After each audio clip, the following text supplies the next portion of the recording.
Board of Selectmen meeting to order for Tuesday, March 1st, 2022 at 6:04 p.m. Could I have a roll call, please? Joe Shank present. Chair Sexton Duranian present. And Veronica Cal present. Please join me. Join us for the Pledge of Allegiance. I pledge allegiance to the flag of the United States of America and to the republic for which it stands, one nation, under God, indivisible, with liberty and justice for all. Thank you. I'd like to announce that the meeting is being recorded. It's live on Channel 9, and it's also available on Zoom. 1.4, Chairman's additions or deletions. I would like to remove 3.2. That will get moved to either 3:15 or the first meeting in April. What was that, 3.1? 3.2. They didn't do the vote last week. That was there in case they voted. Let me see. Under the minutes, we have the minutes for 2/24 in the packet. The 2/15 minutes are written. I'll put them in the ready to be reviewed folder, and we'll add those to the 3:15 meeting.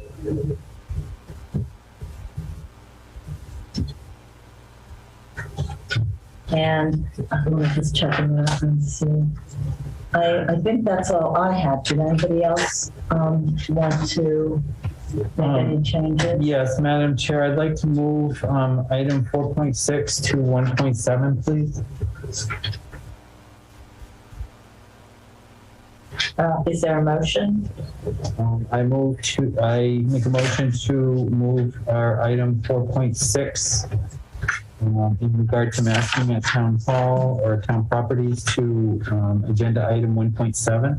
Just to handle it earlier in the meeting? Mm-hmm. All right, is there a second? Second. All those in favor? Joe Shank, yes. Chair Sexton Duranian, yes. And Veronica Cal, yes. Okay, so we are moving 4.6 to 1.7. Last one? Yes. Yeah. I didn't get anything for that unless it's here. it's there. Okay. All right. Any other changes to be made? Ross, do you have any? No, I was going to do exactly what Chaz did say. Oh, okay, perfect then. All right. So those are all of our additions and deletions. Public comment period. I would first like to welcome our town clerk, Kathy Spofford. She has an announcement to make. So. Yes, I do. So every year, those who license their dogs before February 1st gets put into a drawing. And on Valentine's Day is the day we've chosen to pick the name. Actually, it's the number. And this year, tag number 291, who is Alice the Basset Hound Hills, is the winner. Yay. So Alice will get this blanket and will get the #1 tag to wear for the rest of the year. All right. So it's a nice thing to do. Yes. And we will call her and let her know so she can come pick up the boys. Thank you, Kathy. Well, thank you very much. Thank you. Have a good night, everyone. Thank you for making the blanket again. Oh, you're welcome. All right. Any other public comments? All right. Then with that, we're going to move on to 2.1, a presentation by our land use coordinator, Mike Crowley, on What happened MBT. about 1.7? Oh, I'm sorry. 1.6. I'm sorry, I'm writing 1.6 too much and here. There's 1.7. this button written over. I know you wanted to speed things up, but that was a little quick. State of the Union, 9 o'clock tonight. All right, 1.6. Review and approve the meeting minutes for Well, Madam Chair, 2/24. yeah, I'll start off with that. I move to approve the minutes for Thursday, February 24th, 2022. Is there a second? Second. Any comments?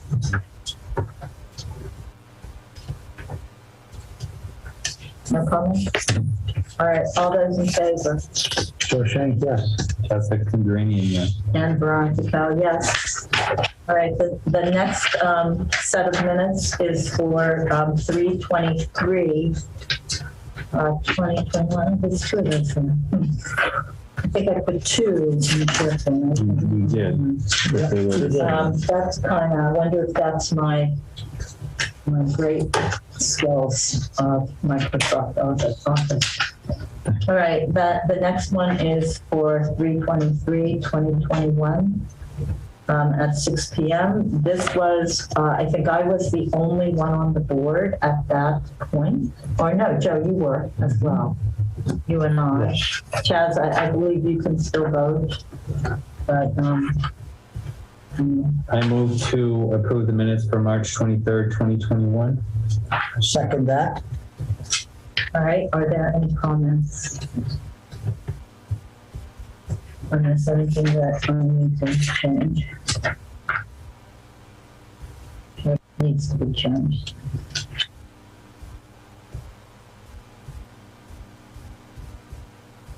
It's actually, this is the meeting that last year we reorganized the library. We accepted all the changes for that. All right, so any comments at all? All those in favor? Joe Shank, yes. Chad Sexton Duranian, abstain. And Veronica Cal, yes. Madam Chair, I move that we approve the meeting minutes for April 16th, 2021. All right, and again, these were from last spring. Make sure we keep track here. Is there a second? I'll second that, Madam Chair. All right, any further discussion?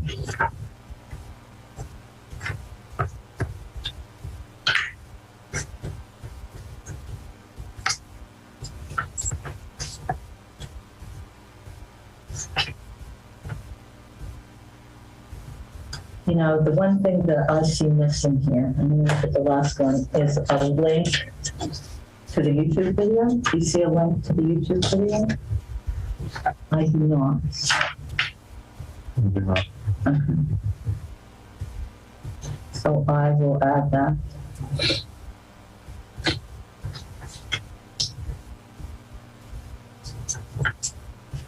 All right, anything else?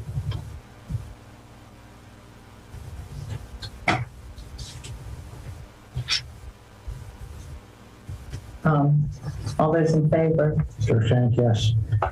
Chad Sexton Duranian, abstain. And Veronica Cal, yes.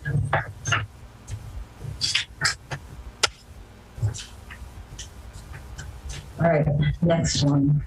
I move that we approve the minutes for June 9th, 2021.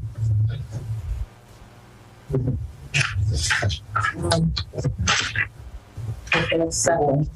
Second? I'm looking here again to see, is there a link here to the video? I don't see any.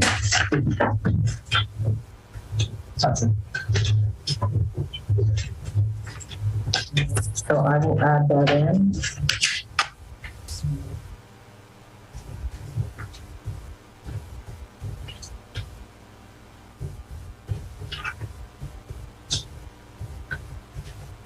Any other comments?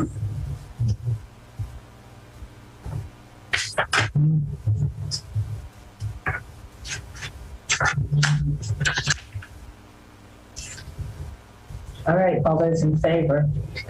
Joe Shank, yes. Chad Sexton Duranian, yes. And Veronica Cal, yes.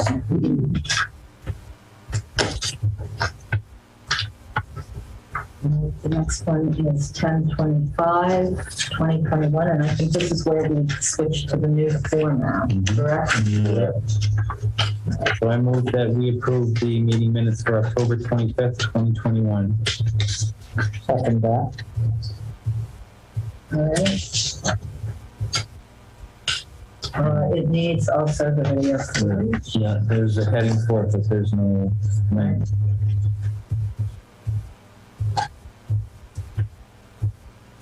All right. Any other discussion on this?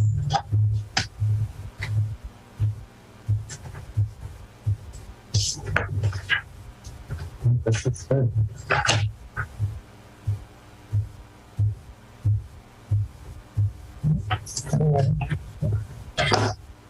All right, all those in favor? Cruikshank, yes. Jessica Cinderanian, yes? And Carl, yes. All right, and the last one is 11/02/2021. I move that we approve the minutes for November 2nd, 2021. Is there a second? Second. Any comments on this?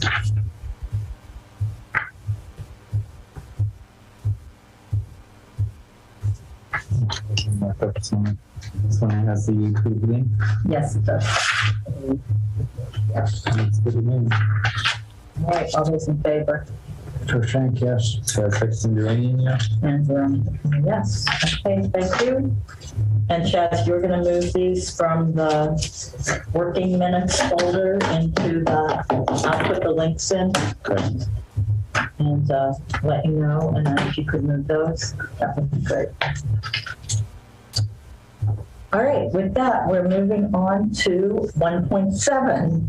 Yeah, there you go. Unmasking. So, Board of Health Liaison, would you like to speak, or is there a motion, or should we make the motion first? I let the interim town administrator speak, and then I'll make a motion. All right, So last night, the Board of Health held a meeting. The current case count in Townsend for the last 2 weeks is down to 23. It was up over 100 a little while ago. do we have a percent? Yes, Oh, okay, sorry. the testing positivity rate is down to 5.25. It was, I think, 3 times that a while ago. The current data shows an exponential decrease in cases. And the Board of Health is recommending that we remove face masks, no longer make it mandatory to be in municipal buildings with face masks, but recommends that people with weakened immune systems or increased risk due to severe diseases, or having someone in the household with a weakened immune system, that they continue to wear masks, but this is on a voluntary basis. So accordingly, last night, the Townsend Board of Health voted unanimously to recommend Townsend Board of Selectmen that the current face mask covering requirement for town buildings be removed, and the town follow Mass DPH advisory, which is, as I said, is wear a mask if you're in a risky situation for your own health. It's no longer being tied to vaccinated or unvaccinated. It's just people that are at risk should but don't need to. So just a quick question, has the vaccination rate in Townsend improved? I can't answer that specifically, but I'm sure it has improved. I don't know if it's improved significantly yet. Okay. All right. I don't have the numbers in front of me, but it has improved, but not significantly. I agree with you. So I think it's their recommendation that the board vote to remove the mask mandate. I prepared a motion somewhere along those lines if you agree. So let's have the motion and then discussion. So is there a motion? Madam Chair, that I move that based on the unanimous recommendation of the Townsend Board of Health during their meeting on 2/28/22, that effective with this vote, the current face covering requirement for town buildings be removed and that the town follow the current Mass DPH advisory. This would advise, but not mandate, that all unvaccinated persons and those with certain medical conditions wear a covering while indoors and not in your own home. Is there a second? Second that. All right, any further discussion? All right. All those in favor? Shoshank, yes. Chad Sexton-Duranian, yes. And Veronica Cal, yes. And with that, Thank God. Thank we God. may remove our masks if we are comfortable doing that.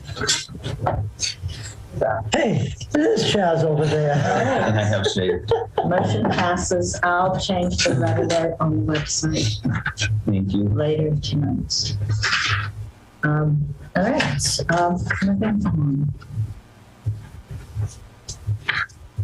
Now we can go to 2.1. Michael Crowley, our land use coordinator, will be presenting on MBTA community. Come up to the hot seat again. Although I had onions for lunch, so if you need me to put the mask back on, I understand. We'll let you know. All right. Before you start, Mike, let me pass out what you recommended me earlier. So we do have things in our packet, but this is in addition to that Mike had stopped by and handed out.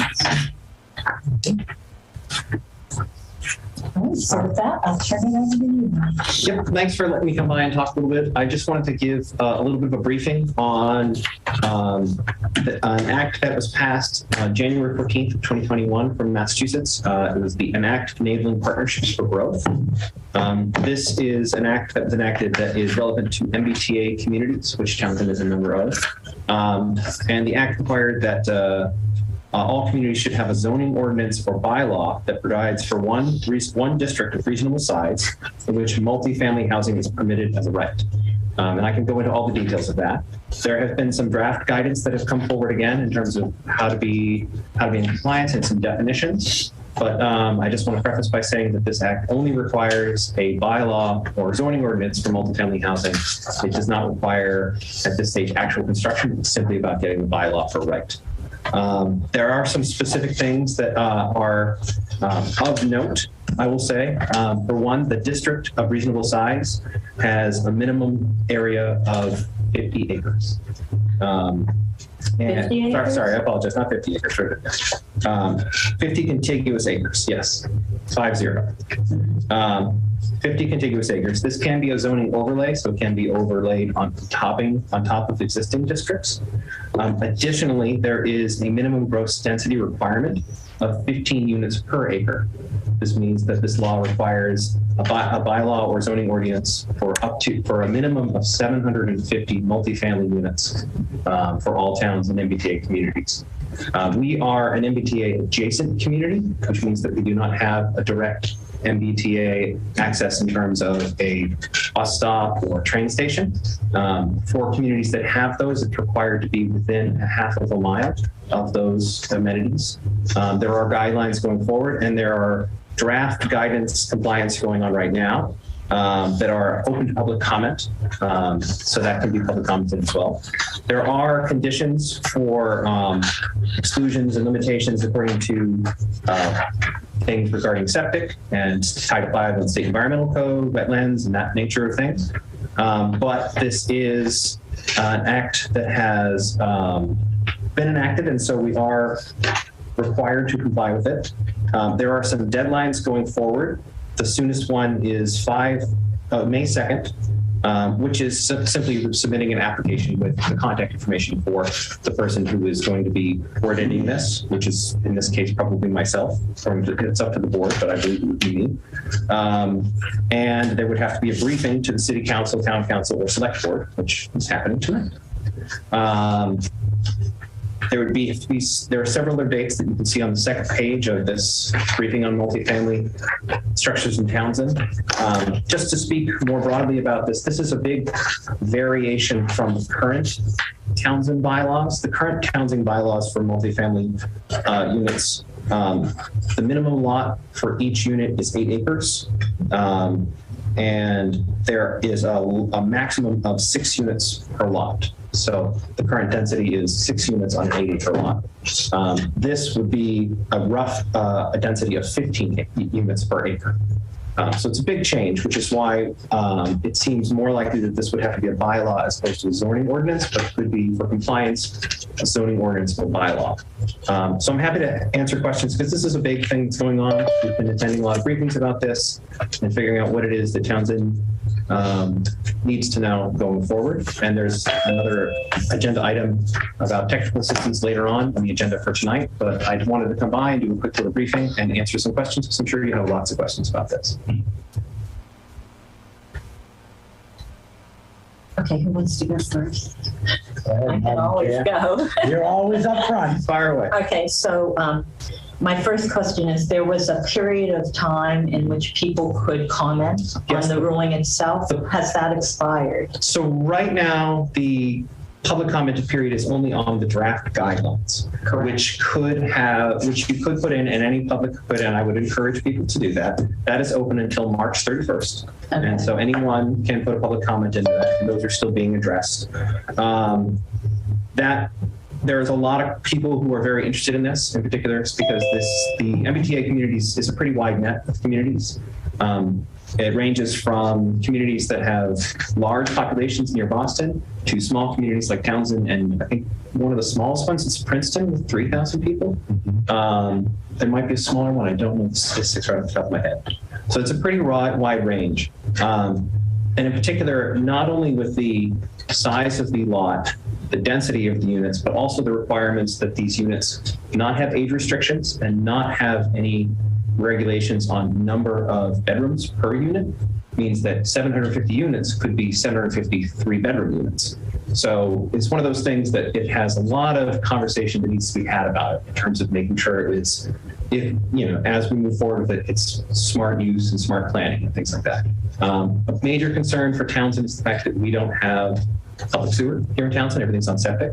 I have no idea how many people you can put on a septic tank on 50 acres, how many bedrooms, but that seems like something that we need more information on. I would not want to start building 750 units on one septic tank unless it was on a very big hill, and I would not want to live at the bottom of that hill.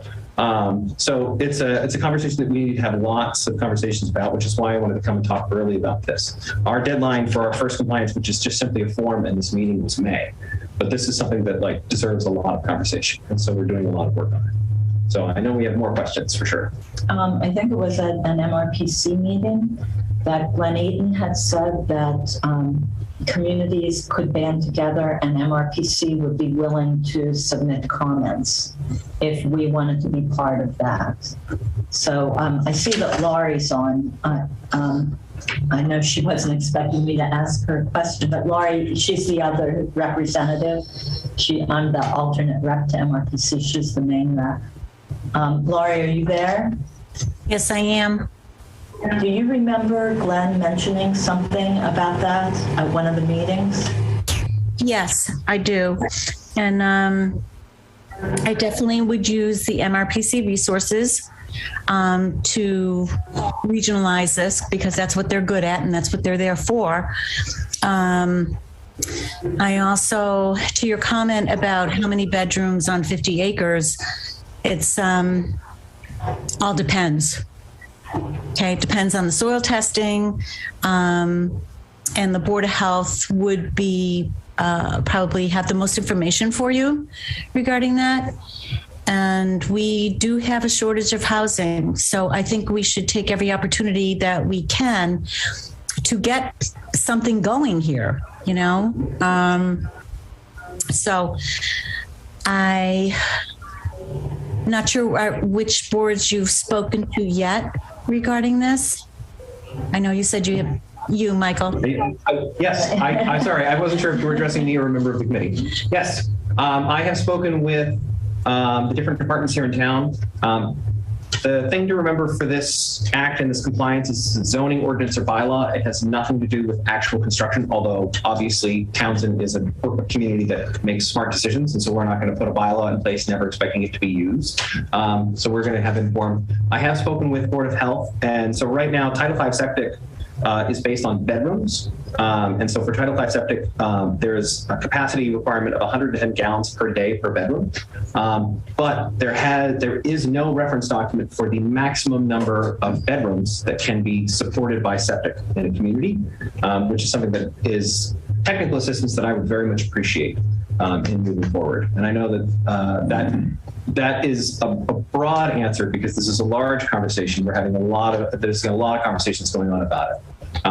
I don't know if there is any guidance on how to address this high density of multifamily units on a septic system.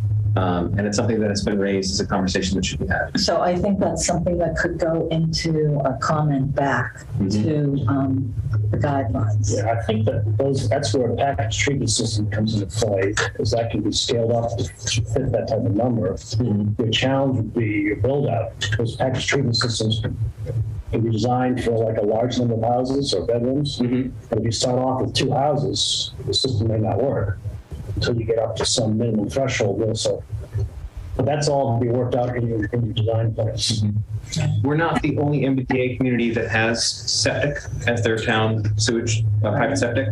I think there are about 13 or 15 communities at least that have, just on a cursory glance. There's been conversation about making sure that there is a work group for communities that have the same situation to be working together on finding out what is feasible. But it's a great question, yeah. It might be worth a discussion with Glenn Eaton about a comment going back for the guidelines. Yes. You know, that's all. So, Madam Chair? I'm going to let Todd talk. He's right here and he's had his hand up, and then I'll come back to you, Laurie. So 2 things. One, any sort of development in the future, if it's going to be on municipal water, you should probably come and ask if we can support it. And 50 acres, putting that in Townsend, you need to make sure it's adhering to the Aquifer Protection District. Yes. The other thing is, you mentioned 100 gallons per bedroom. I believe that 110 gallons per bedroom per day. Okay. Massachusetts requires, DEP requires water utilities to be in compliance with the water conservation standard, which says 65 gallons per person per day. Oh, that's a good number. Thank you. That kind of, if I'm doing 110 per bedroom and you have 3 bedrooms, I think you might be over that, given the other uses that go on in the house. We also have to adhere to the withdrawal requirements of the Water Management Act. We are limited to what we can pull out of the ground. Additionally, I know some of the requirements they put on septics and the lot sizes also has to do with if it was on its own well or becomes its own public water system. We are seeing, and Townsend's an example of it, septic systems contaminating wells with new contaminant PFAS. So as someone that's been in up to his neck in this, a lot of what you just proposed for this town is concerning to me. No, I appreciate that. And let me be clear, I'm not proposing this. I just want to make sure I'm clear. I'm not proposing. I am briefing. This was a law that was passed last year, and a briefing is required as part of it. And so I'm here specifically because there are a lot of really good points that need to be addressed. Okay. And there's a lot of communities that are having the same conversations as us. And it's something that we need to have smart decision-making and well-informed decision-making and figuring out how we can talk about this. And just like I said, I'd hate to see it go down the path and not talk to us, and it gets to the point and we say we trust me. Yeah, no, this is so to help with just kind of framing of timelines. So this original form is submitted by the end of May.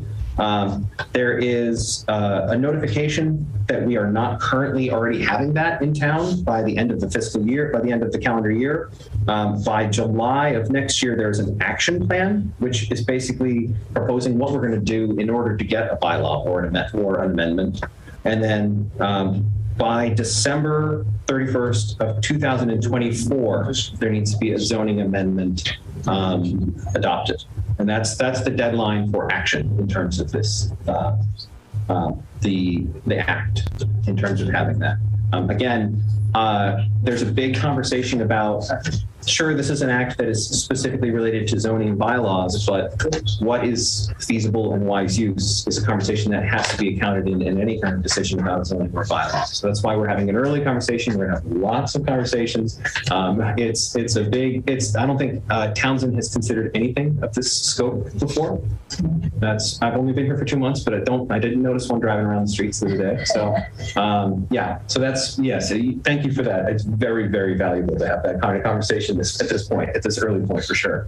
So I know there are more questions, so I'd love to hear more. I want to go back to Laurie because I asked her to wait. So Laurie, do you want to make your comment or question? Or Sure.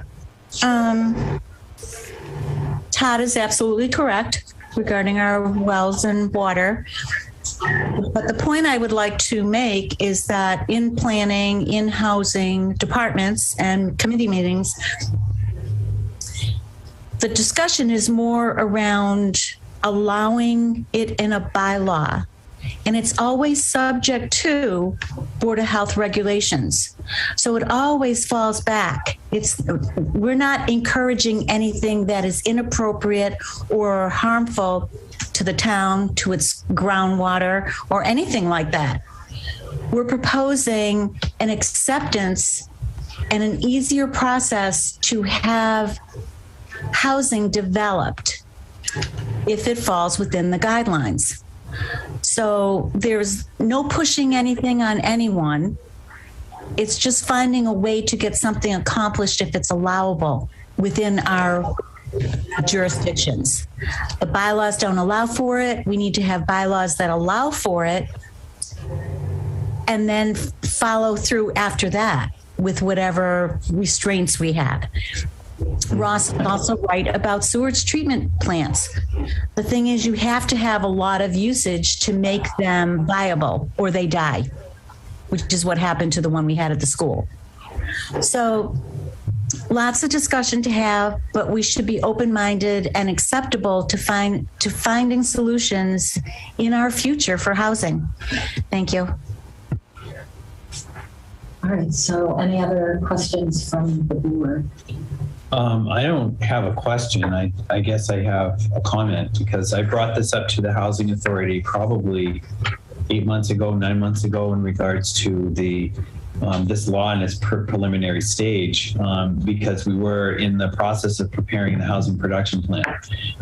If I know that you were part of the discussion for that, but we did allow for a lot of data and information in regards to this in areas in town which would be able to sustain something like this in that particular report. So I'd point you in that direction too. Thank you. I'd also point you in the direction of being more collaborative with the boards in regards to, especially the housing board, because there's a lot of information that we've been going over this past year to prepare for looking at our own housing bylaws and are they feasible for the state. I think that falls into this as well. Having said that, I want to say that this is more of, there have been legislation that's passed and we have to follow suit, much like the marijuana law. They passed a law, we had to come up with the bylaws for it. This kind of falls in that same category as far as I see it. So I personally feel that we as a town need to be proactive as opposed to reactive and get the bylaw written well before this is actual law. I think that's my next one.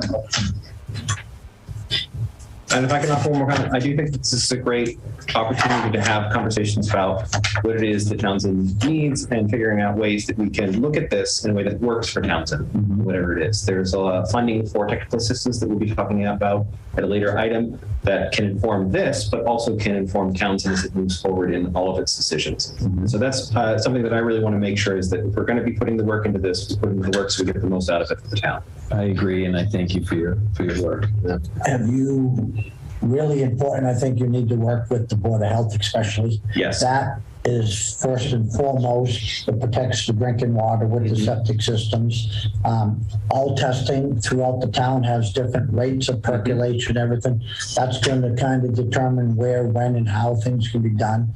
So I would highly make sure you keep them involved because they'll guide us as a community as the right way to do it, so we don't find ourselves in a bigger problem than we have with the PFAS. All the septic's leaching into our wells now. Yeah, this is absolutely. I agree with that, and I agree, and I think that is something that we're going to be doing a lot of, is having kind of a collaborative work session between the different committees in figuring out what it is that we need to do for Townsend, which is one of the reasons, again, like why I wanted to come here early is because we need to start having good conversations about this. We need housing in towns, and so whatever we can do to move forward, that's where we need to go. All right, that sounds good. So Mike, what else is in our packet here? So you have the briefing that I pulled out some notes specifically that we've been referencing, the briefing notes, and this includes the actual act, some pulled aside notes, the dates, the section, parts of information from the Townsend bylaw that's relevant. There additionally is what was handed out is the draft compliance guidelines relevant to this. And there is a draft DLTA later. Is that on another item? Oh, that is 2.1.1. So if we're ready to go to that. We can go to that, or was there something else that I needed to talk about? This is zoning 40A. I did not put that in the packet. You did not put that in. Do you? Okay. I can talk about it if you want to look at it. No. I think this is just what was It might be, there's MGL. there's several topics related to this on the agenda for tonight. Some of which that I'm talking about, and some of which that other people are talking about. So I apologize if that was That's okay. put in there by mistake by me. I don't know what, I I don't. just dropped it down there. That's fine. I'll take it. So, More information is always better, and I'm happy to do all that. right. So I think that's just the proposed law. I think that's the text of the proposed law from January of 2021. And that I might have put that in as well, just because I did put it in the briefing notes at the top, but I might have put it in there Yeah, too, I so you had it think separately. So that I could have done that too. See, that's me Okay. giving abundance of information. It's always good. All right. So let's go on to 2.1.1, the DLTA request. Yes, if Okay. board would like. In your packets, there's the draft letter that Mike sent to me, and then also the official letter, which I put on letterhead because the DLTA grants have to be submitted by the Board of Selectmen, and they are due today. So By midnight, so we've got some time. Pardon me? By midnight, so we've got By some time. midnight, so we do. And are you going to Yes. submission? I'm here for the evening. Pass. So would you like to read the request? Sure. For the record? So this is a draft letter to the MRPC, Montezut Regional Planning Commission, the Executive Director, Glenn Eaton. It's pertinent to the MBTA Act and regards District Local Technical Assistance, DLTA. I'll read the whole letter. Dear Mr. Eaton, this is to inform you that the Townsend Board of Selectmen voted on March 1st, 2022 in favor of pursuing the use of the District Local Technical Assistance, DLTA, through Montezut Regional Planning Commission, MRPC, to provide technical assistance in the MBTA communities category. We're an MBTA community. At present, the town of Townsend does not have a public wastewater sewage system, and all housing and businesses use private septic systems to treat wastewater. The enacted Economic Development Bill from January 2021, new section 3A of MGLC 40A, the Zoning Act, requires that an MBTA community shall have at least one zoning district of reasonable size in which multifamily housing is permitted as a right. The district has a minimum gross density requirement of 15 units per acre, subject to any further limitations imposed by Section 40 of Chapter 131 and Title 5 of the State Environmental Code established pursuant to Section 13 of Chapter 21A. For the town to assess the potential of compliance with the Zoning Act, the town needs a feasibility assessment of private septic systems to address the needs of multifamily housing and higher density. We request the use of the DLTA program through MRPC to provide this assessment and additional technical assistance as needed in the MBTA communities category. And please feel free to contact Mike Crowley at Land Use Coordinator here in Townsend. And if any of my number, I can read my phone number. That's 978. No, that's fine. Yep. Sincerely, Board of Selectmen. There is a priority for this grant for communities that are MBTA communities, and a priority for MBTA communities that are looking for things relevant to this act, which is why we framed it in this way. This was a preliminary conversation, a big issue that we felt we needed technical assistance beyond what the staff of Townsend could supply. And it would also help inform us about other topics of conversation about family housing and density of housing and other aspects of conversations we're having in town. So, So is there a motion? Madam Chair, I move that we approve and sign, or allow you to sign the DLTA grant Oh, no, application. we all three sign. All three? Yeah, go ahead. Okay. To approve and sign. I'll let her sign Continuing. the DLTA grant application submission for the MBTA communities. I'll second that. All right, any further discussion? All those in favor? Joseph, yes. Chaz Sexton Duranian, yes. And Veronica Cal, yes. Did we get a second on that motion? Yes, we did. Okay, all right. All right, thank you very much. Of course. There's a And letter, you should sign The it letter, yes, we should sign the letter. right did you now. hand me this one right here? Is this yours or is this my packet? That goes in the packet, so I need that back to go in the minutes. Of course. And And I have. Additionally, this. if I may add, I am always available and welcome anyone in town to reach out to me with any questions or comments about what we're doing here in town. I've had a few conversations with residents about this already, and I'd love to hear from more folks, especially since this is the act and the thing that's relevant to the letter. These are big issues that are complicated, and I want people to understand what's happening in town and be able to feel like they can reach out and ask questions.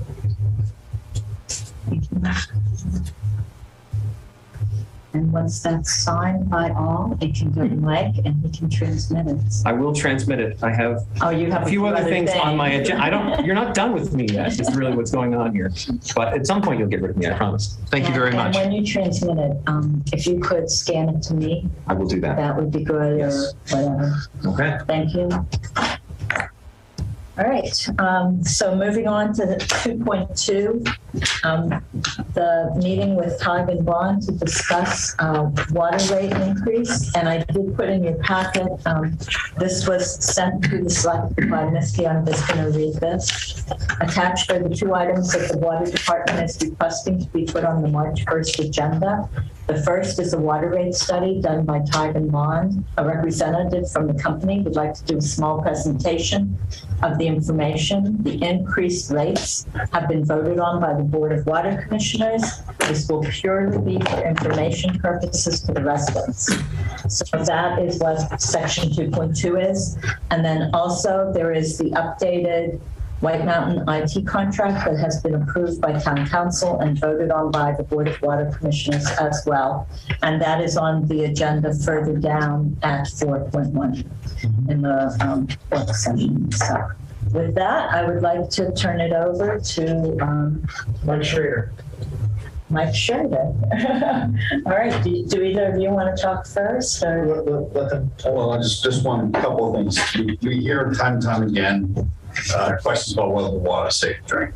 Harbor Trace has been off since August, so the water, which is the well that had the PFAS in it, above the MCL, that has been off. The water in the distribution system of the Townsend Water Department is considered safe to drink. And so we just wanted to keep reiterating that anytime I come before you. We've worked extremely hard to get Main Street back online using the funds that we have. Dave and the team have done a good job. They've done also, continuing to do the maintenance and upgrades that we need to do as well.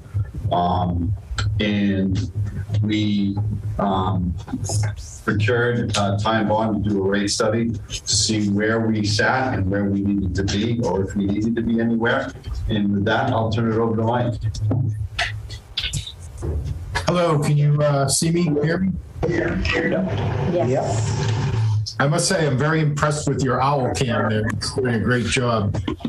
I will try to be brief. I don't want to, I know you have a full agenda tonight. So I'm going to skip over parts of this. And if anyone has a question, if you please just stop me and I'll, pause and go back. So,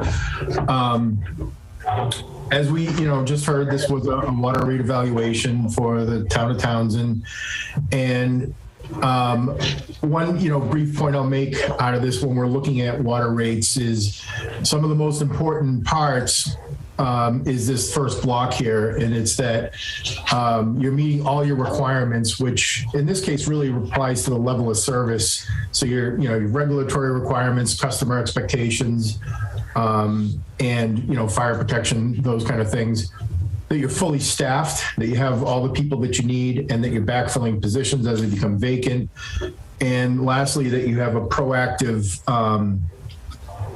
capital improvement program, and you're actively replacing assets and pieces of equipment as they age out. And together, that really forms that full cost of service, and that's the primary objective of water rates. So I'm going to skip. This is just our process for how we go through them. We look at data from both the accounting side and usage, capital improvements, and we basically pull it all together and develop the revenue needs or the expenses for the next 5 to 10 years, and then calculate the revenue that you would receive from your water rates based on looking at projected water usage trends and the existing rate structure. And then subtracting the two, you get the net revenue, which gives you an idea of whether your fund balance is going up or going down. And then we adjust rates as required to maintain that level of revenue that you need to pay your expenses. In addition, we'll often look at, the rate structure themselves and come up with a alternative rate structures, which we did here, and which includes, in this case, a tiered rate structure that was ultimately approved and voted on. And what that does is it apportions the cost.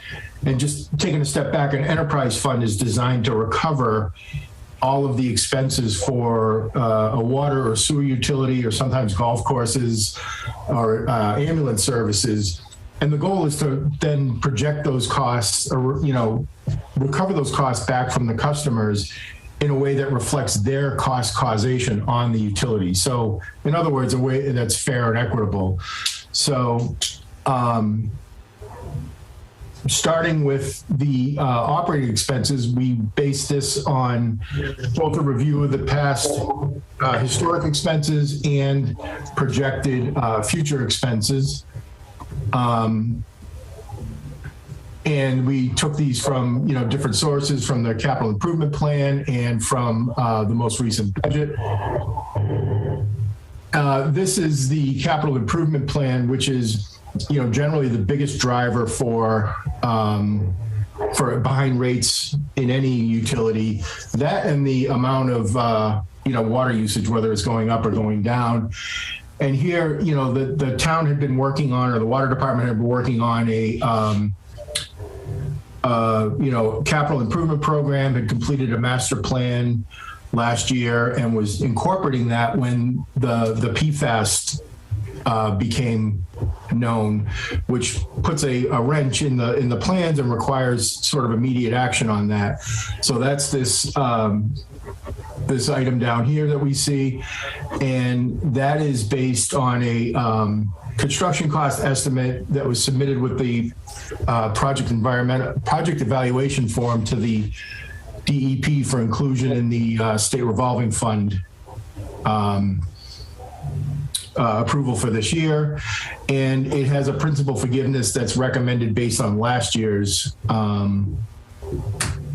distributions. And I'm sure you heard there's likelihood of more of that coming. So the general premise here is to be conservative high, and then, look to hopefully reduce that cost in the future. So building sort of the pro forma here, we have the total of the operating expenses, and then below that are your capital expenses, which includes the projected debt service for the projects and the capital outlay, which is just things that are funded in each year's budget. On the bottom here, we've shown ARPA funding that was used for, or is going to be used for a project in the capital fund. So that comes out of the actual budget and doesn't impact the enterprise. So what you see ultimately is we look at, the costs going forward. The blue columns here are your operating costs. So they go up every year. The first year goes up with the addition of some staff that will be required for the new treatment facility. And then the little crosshatch area shows the indirect costs, which, reimburse the town for expenses. And then the gray is what's left of your debt. You have very little debt load. The red is capital projects funded out of rates. And the black is new debt associated with distribution system projects and other projects. And then lastly, on top, you see the gray. That's the debt associated with the PFAS plant. And, when I do this work, we crunch the numbers and grind and go back and forth and look at things. But then, when I switch to this side, I present it this way to show you, the stakeholders, where the numbers come from and where the money goes and where the costs are. And, when you're looking at this, what becomes apparent is you're realizing that you're going to be going 25, 50, 75% increase over that current FY23 budget over the next 5 years. And that's what's driving the rate increases that we're going to talk about.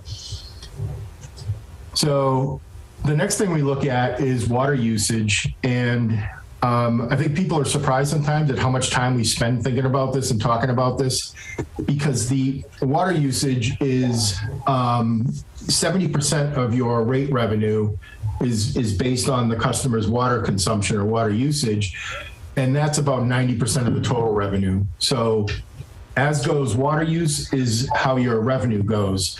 So putting it another way, in this case, we looked at and we talked to Mr. Vajant on, what he sees and, what we think going forward is we're projecting just about a 2% decline in water use every year based on looking at the last 10 years of data. So just to keep that in perspective, that means every year, if you're, first, if you do nothing and your costs are going up by say 3.5% every year due to inflation, and your revenue is going down 2%, you lose 5% every year, just standing still, if you will. So in this case, if you need to raise rates 10%, it erodes some of that and you have to go a little higher. So we looked at, both the rate revenue coming from customer bills and then non-rate revenue, which is basically all other sources of revenue. And we looked at your, past history of actual collected revenue receipts, project what we think is going to happen in the future from, the non-rate categories. And then bring it forward. I'm sorry, I should have made an abbreviated version of this, but I'll try to go quickly. This is where we look at, what do we see if we have the existing rates and the projected expenses. And what we see here is that the level of revenue is down here is far below the expenses. And this yellow line on the bottom, or gold, is your fund balance or the retained earnings. And, there's a lot of different views on it. Our rule of thumb that we use is about 20% of your operating costs. It just gives you a little buffer for seasonal variations and all that. And when the the revenue is below the expenses, that comes out of that fund balance theoretically. So what we're showing is that, you would not be able to fund your enterprise based on your existing rates. So we look at, what do we do if we just maintain the existing rate structure and project the increases here? And I should also giving you a heads up too, that when we show these percentages, they're quite dramatic. It's at the end when I show the actual cost, the customer costs, it makes it a little more, it helps you put it into context. So this is what we looked at for maintaining your existing rate structure. And basically in all these scenarios, we're applying that fixed percentage across all the components that go into the rate structure. We don't adjust the different parts. So it's here on the right. You can see you have a base charge. There's two water districts inside the water from the, the Townsend Water District, and then the, thank you, Wishers Brook. And they have slightly different rate structures right now. So anyway, we looked at that and, looked at changing those. And then because these are just a straight uniform rate structure, we looked at a tiered rate structure where the amount of your water bill is based on how much water you use. And so to set those, we look at residential and non-residential usage, and we look at it in the summer and the winter. And we look at, setting the tiers so that your essential use, which is residential use for cooking, cleaning, bathing, that sort of thing, is charged at a different rate than that, the higher use, which is generally used for irrigation, outdoor, what they call discretionary uses. So we looked at that, and based on the data, on what we saw for billing data, we established these tiers that would come with different price increases. And then we look at the impacts associated with that. So moving ahead with that, we see, and again, the first year is a bit, it comes soon, the increase in cost. So it does require that initial fairly large increase. We're showing here what the rates look like. We have residential and non-residential tiers. For the residential, we used 4 tiers. And for the commercial, or the non-residential, I should say, it's 2 tiers, but they're based on the, basically it's just the non-residential is tier 1 and tier 2, and then that's their first tier, and the second tier is basically the second 2 tiers together. So there's less variability, makes it easier to manage. So looking at customer impacts, and I'm going to go through this kind of quickly. I will tell you, I hate to rush a board through something, but you have the material and you can look at it more in your own time. And then if you have questions, I'd be happy to answer them after. But we looked at a low water user residential, which is based on 2 people using 65 gallons per day. Which is actually the state's goal for water use, and it's not a pittance. It's a reasonable amount of water use. And we looked at under the with the new rates, what it would look like for the existing rate structure and this tiered rate structure. And for the this user, it would be less in all cases. We actually looked at 4. I picked actual data, from the sampling, so you could see, what the impacts would be. And then we looked at a moderate user, which is the next click up, and again, under all circumstances, it would be less.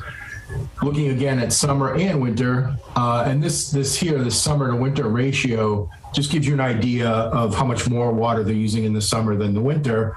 So this is your mid user, pretty standard, not generally speaking, not a lot of outdoor water use because that's a close ratio.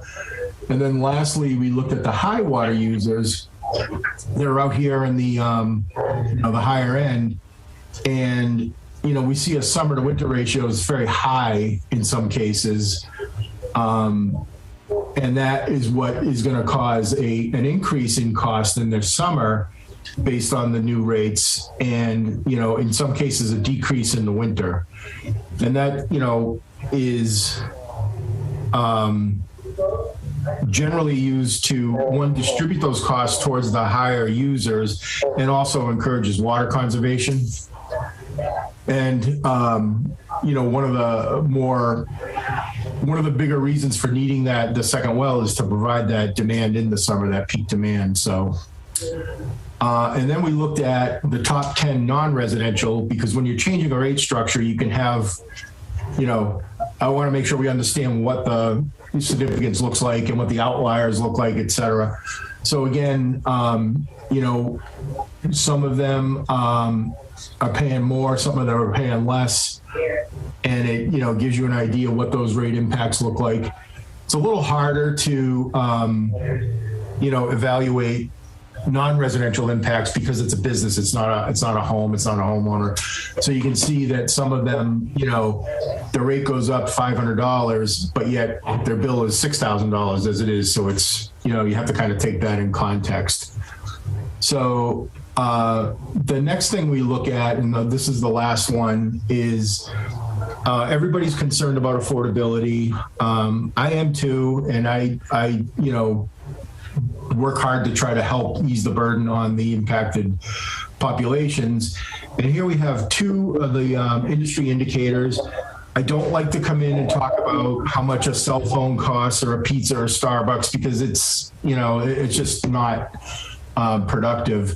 Instead, we use the two industry-wide indicators, which one is called the household burden, and the residential indicator, which is that classic 2% of household median income. If you've ever heard of one, most people have heard of that. And it was developed by the EPA in the late 80s and 90s for sewer separation evaluations. Long story short, we looked at that, and anything greater than 4% would be considered 2% for that, because this is water only, would be considered a burden. And we get up to the end of it, and you see under the existing rate structure, it would be just over that. And under the tiered rates, it would be just under that. And then the second indicator was developed after basically 20 years of people complaining about the first one, that it wasn't a good measure, it wasn't applicable. Median is, a crapshoot in terms of looking at a community. So the second indicator looks at not the median, but the lowest 20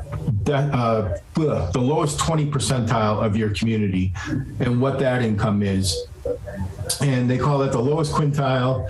So you look at the cost of water or sewer, if there's sewer, and divide by that. And then you also look at what they call the poverty prevalence indicator, which is what percentage of your community incomes are less than 200% of the federal poverty level.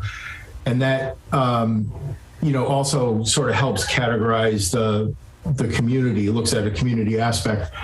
So looking at that, you come into this rubric on the bottom here, you're in that first tier because you're less than 18, your 18% is less than 20.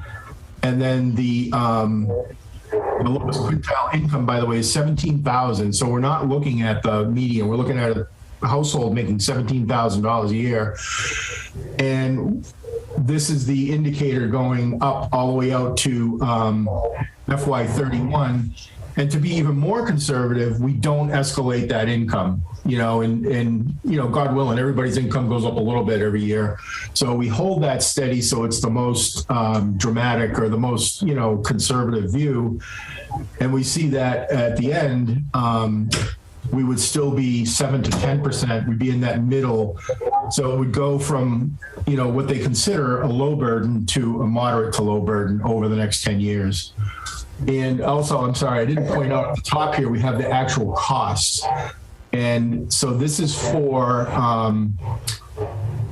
the typical residential, and it shows that under either scenario, the annual cost is going, if you had maintained the existing rates, it would be going up $120, $140 a year.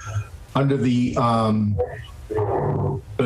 tiered rates, it would be going up around $70 to $80 a year, even under that first. And that's what I meant before. It looks dramatic when you see the percentage, and then when you see the dollar amount, it's nobody wants to pay more, but it's less dramatic, I think. So I hope that wasn't too fast, but I really did see your long agenda, and I didn't want to take too long going through it. So if anybody has any questions, I'll be happy to try to answer them, or what.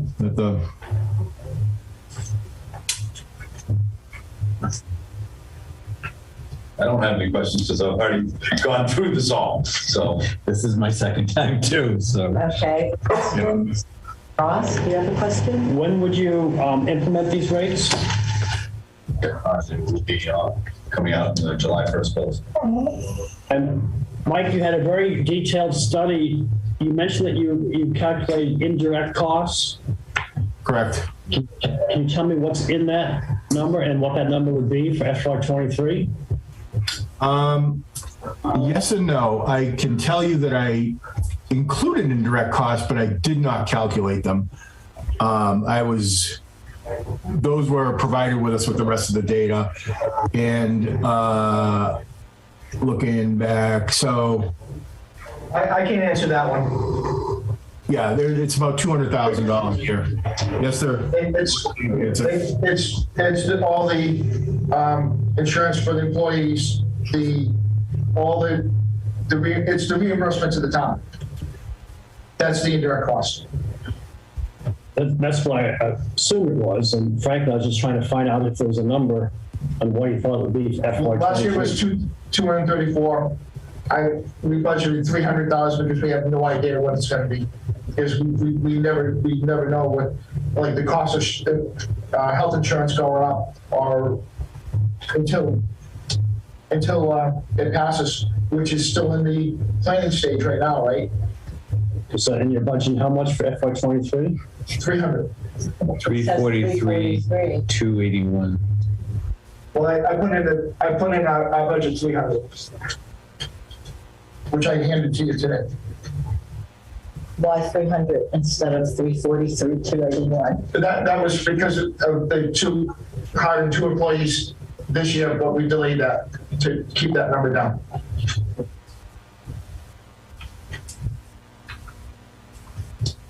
Thank you.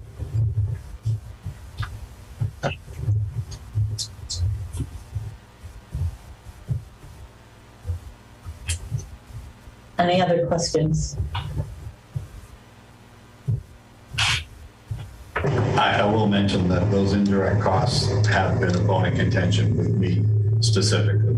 I'm aware of that. So I if you want to talk about that, I haven't been able to previous, but if you want to set up a meeting and talk about that, that'd be more than fine by me. Yep.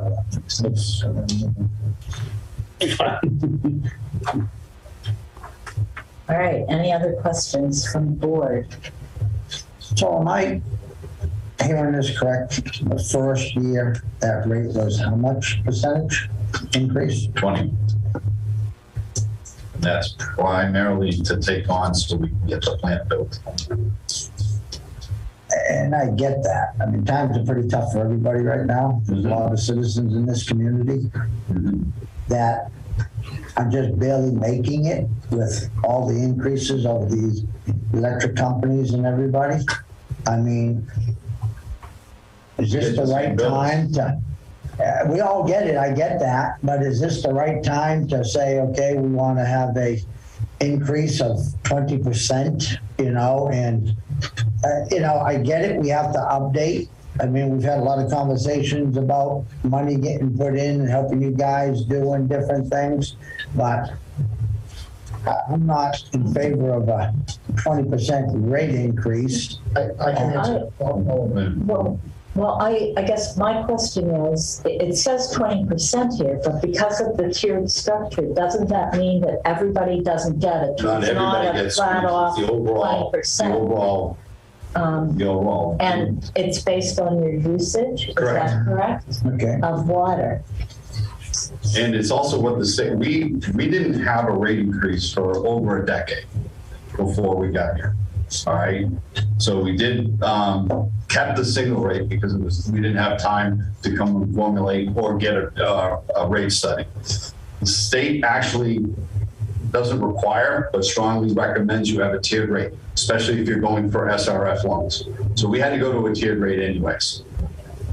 The next thing is, if we didn't do this, never mind the treatment plant, but there are things that we need to get done as regular maintenance that weren't being done or whatever going forward, that we would not be able to maintain level services. We scraped together everything we have for free cash to get Main Street up and running. That was done without any bond debt or anything else like that. So we've done everything physically, financially available us to do. This is the last step. And I agree, it's not time-wise and stuff, but we're seeing the same increases in chemicals that we're gonna have to get. You're seeing the same increase on electrical and natural gas that everyone else sees. And we never upped that in 13 years or more. So at some point that comes due. I can answer your question. We all know PFAS hit. We had to shut down our well. Harbor Trace well accounts for 42% of all water pumped in the town. So right now, we are, with Harbor Trace down, we are at 58% capacity. Since Harbor Trace is down, Witches Brook 2 is now on the border of being over the limits. If that goes down, we're at 42% of capacity. And Witches Brook 1 is now taking up the slack. If that goes down, we're at 25% capacity in water. What's going to happen is, if nothing happens, there will be no summer water usage, period, whatsoever. You will not have, if there's a fire, we will not have water for fire, period. There's no ifs, ands, or buts about it. There is no water for fires.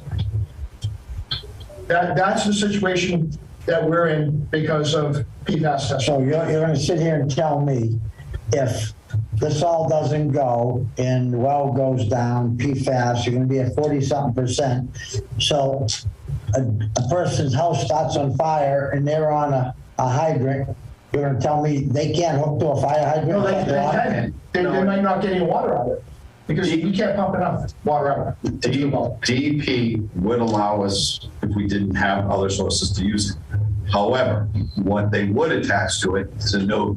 You wouldn't be able to use it to consume. They'd allow us to put it into the system, but say you can't consume it. And you'd have basically like almost like a boil order. You can use it, but don't consume it. And that's kind of where we're at. Not something we took on lightly. It's not something we did this willy-nilly.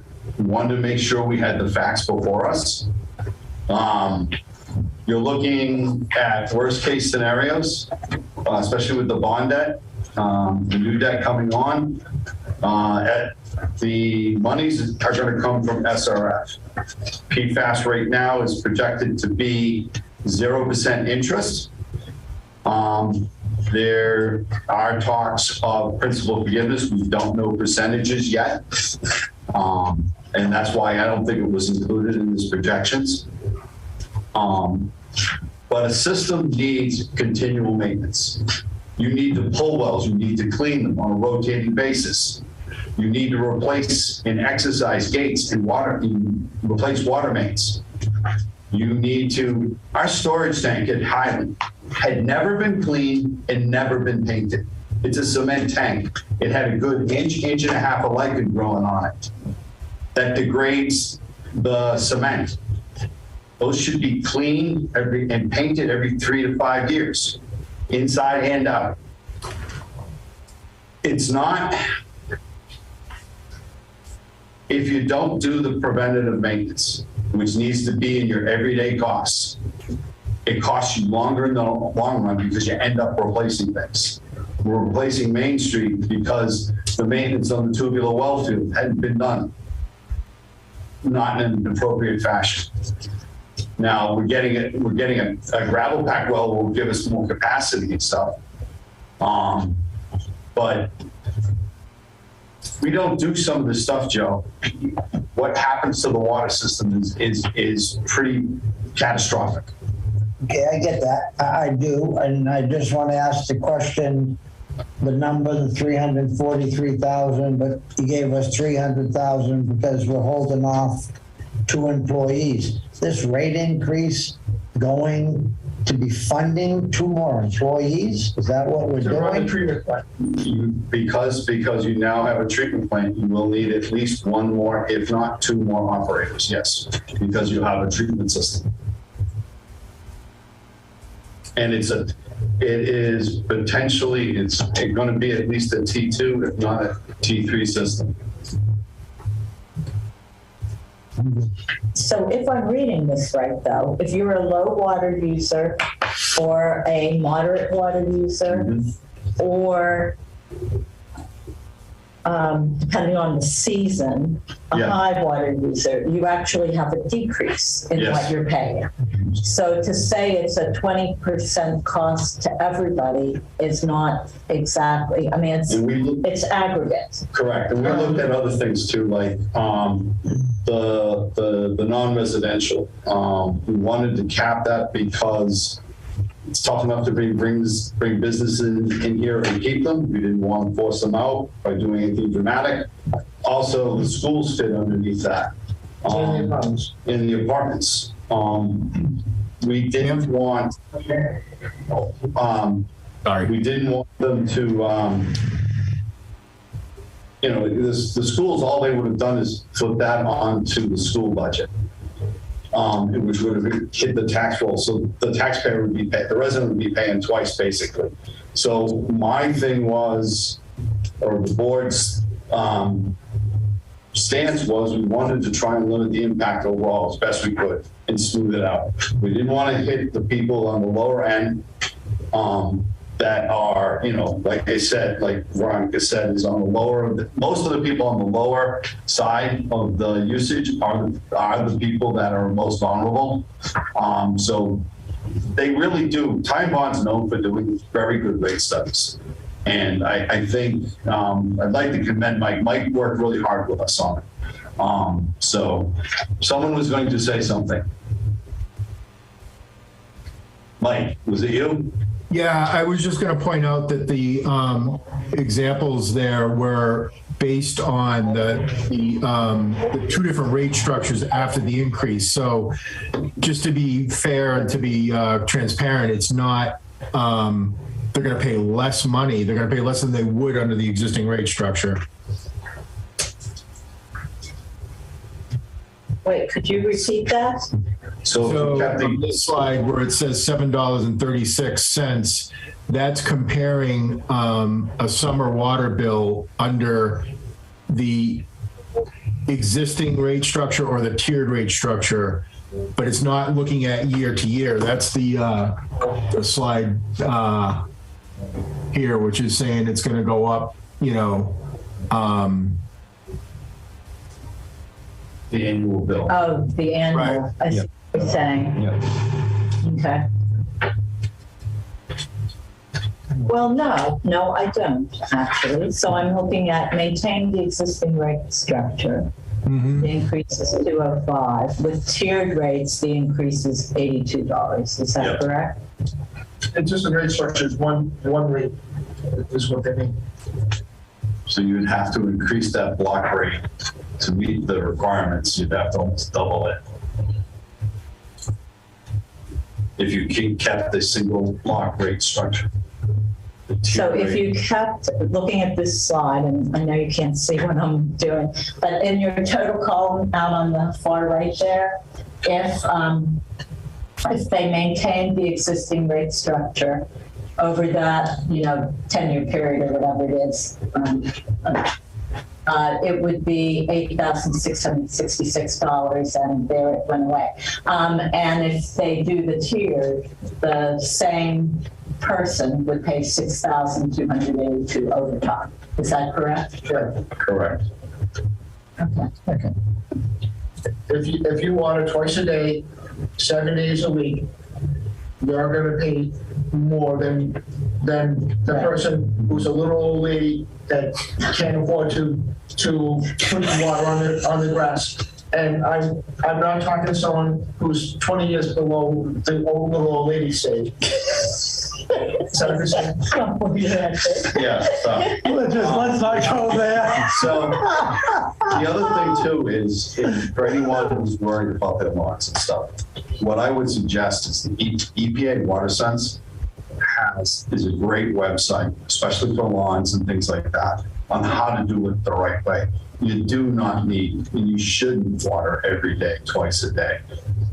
There's no need of it. The lawn, it hurts the lawn actually. So I encourage people to do their research on that side of it and stuff like that. Again, this isn't something we wanted to do. We literally have no other alternative. Madam Chair, if I may. Yeah. As liaison to the water department, I will say that, as I said earlier, this is the second time I saw this. And the questions that Mike had to field from the water commissioners were much more rigorous than what you are posing right here. And I do want to say, not only Mike, thank you for the work that you've done on the survey. I also want to say that the commissioners are looking for the best interests of the town, number one, but of the town's people, number two, with this rate study and their decisions. So this was highly discussed in several different meetings of the water commissioners. And this is, as far as I believe, from what I've seen, this is the best scenario that's going to allow for us to increase the integrity of our water system, bring it to a point where we really need to be bringing it, especially for bringing on a treatment plant, and also not having that end cost be too astronomical for our end users. So, you know, this is something that they've considered very, very seriously, and I believe this tiered system to me made sense compared to what the single rate service was. So, thank you for the commissioners for the work that you guys have done here, and to the superintendent for his input on this. So are there other questions? I see a hand raised in the audience. Any other questions from you all? I'm good, thank you. Okay, Andrea, go ahead. Thank you. I like the fact that it's a nice comprehensive plan. I think that's very good. But you said that we hadn't had rate increase for 13 years or something. Didn't we just several months ago have a rate increase? A year ago. 2 years. A year ago. 2 years? 2. Okay. 2 years. But fairly recent. That's all. I just wanted it clear in my mind. I thought we had, and I interpreted what was said as saying that we hadn't, and I just wanted to know for sure. Thank you. So just to clarify, that rate increase was based on a rate study that was done 13 years ago. It was supposed to be a 3-step process that the water department did as a single block. They did the one rate increase and then never did any more. We didn't have time to do a rate study, but we did need the revenue to get some of the things done. And so we took and went to automatic to that 3rd step. But nothing had ever been looked at and or increased in that whole time. And a lot of it's coming due now. All right, any other questions? So you don't need a vote from us. This is merely, we've already done your vote. Okay. All right. Ma'am, if I could just add in closing, I work with these gentlemen on this project, and I do a lot of this work, as they said. And one of the things that's really difficult is water operators and superintendents, they keep an eye on things over time, and that things kind of creep up on them. In this case with the PFAS, it's just sudden. It's one test, and all of a sudden you need treatment, and that's very hard to prepare for in advance. So this was a effort to do the best with what you have and be conservative in our estimates. But I want to thank you for your time tonight. Thank you. Thank you, Mike. Thank you, Mike. Mike. All right, so anything further for this section of water? Are you guys staying around? Yes. Okay. So let's move on to our appointments then for the evening. 3.1 was to appoint members to Open Space and the Open Space and Recreation Plan Committee. And Mike Crowley is back up here with us. I'm Mike Crowley. I'm the land use coordinator. He is the one that is heading up the rewrite of the Open Space and Recreation Plan together with MRPC. Well, I'm supporting the rewrite. I wouldn't say I'm heading it up, but yeah, right. Just to clear. So we're talking about the Open Space and Recreation Plan. Townsend has an open space and recreation plan that was put forward and approved in 2013, but the open space and recreation plans have a timeline of 7 years that they are active. So we are actually 2 years past when ours expires. So we don't currently have one. However, the committee at the time did a phenomenal job at drafting a really good comprehensive plan. And so right now we're looking at staffing the board for overseeing and drafting the new open space and recreation plan. And the board only has 2 members, a representative from planning, Carol Hofstas, and a representative who's now serving as an at-large representative, Veronica Kell. But we are getting in touch with the committees that typically are represented on the open space committee, as well as some at-large members. So typical committees are the historic committee, the recreational committee, the planning committee, which is Carol, water, board of health, and conscom, and there's typically 3 at-large positions as well. And so we're starting to have people showing interest in being involved in these board positions, as well as people who are interested in serving on subcommittees. But for today, we're just looking at talking about appointing folks to the board. And we have had a few people that have put forward nominations for people to serve as representatives for the different boards. So one is a representative who set forth from water, was selected by water, was Dave Vigent, and there we go. So the water committee asked for Dave Vigent to serve as their representative on the board.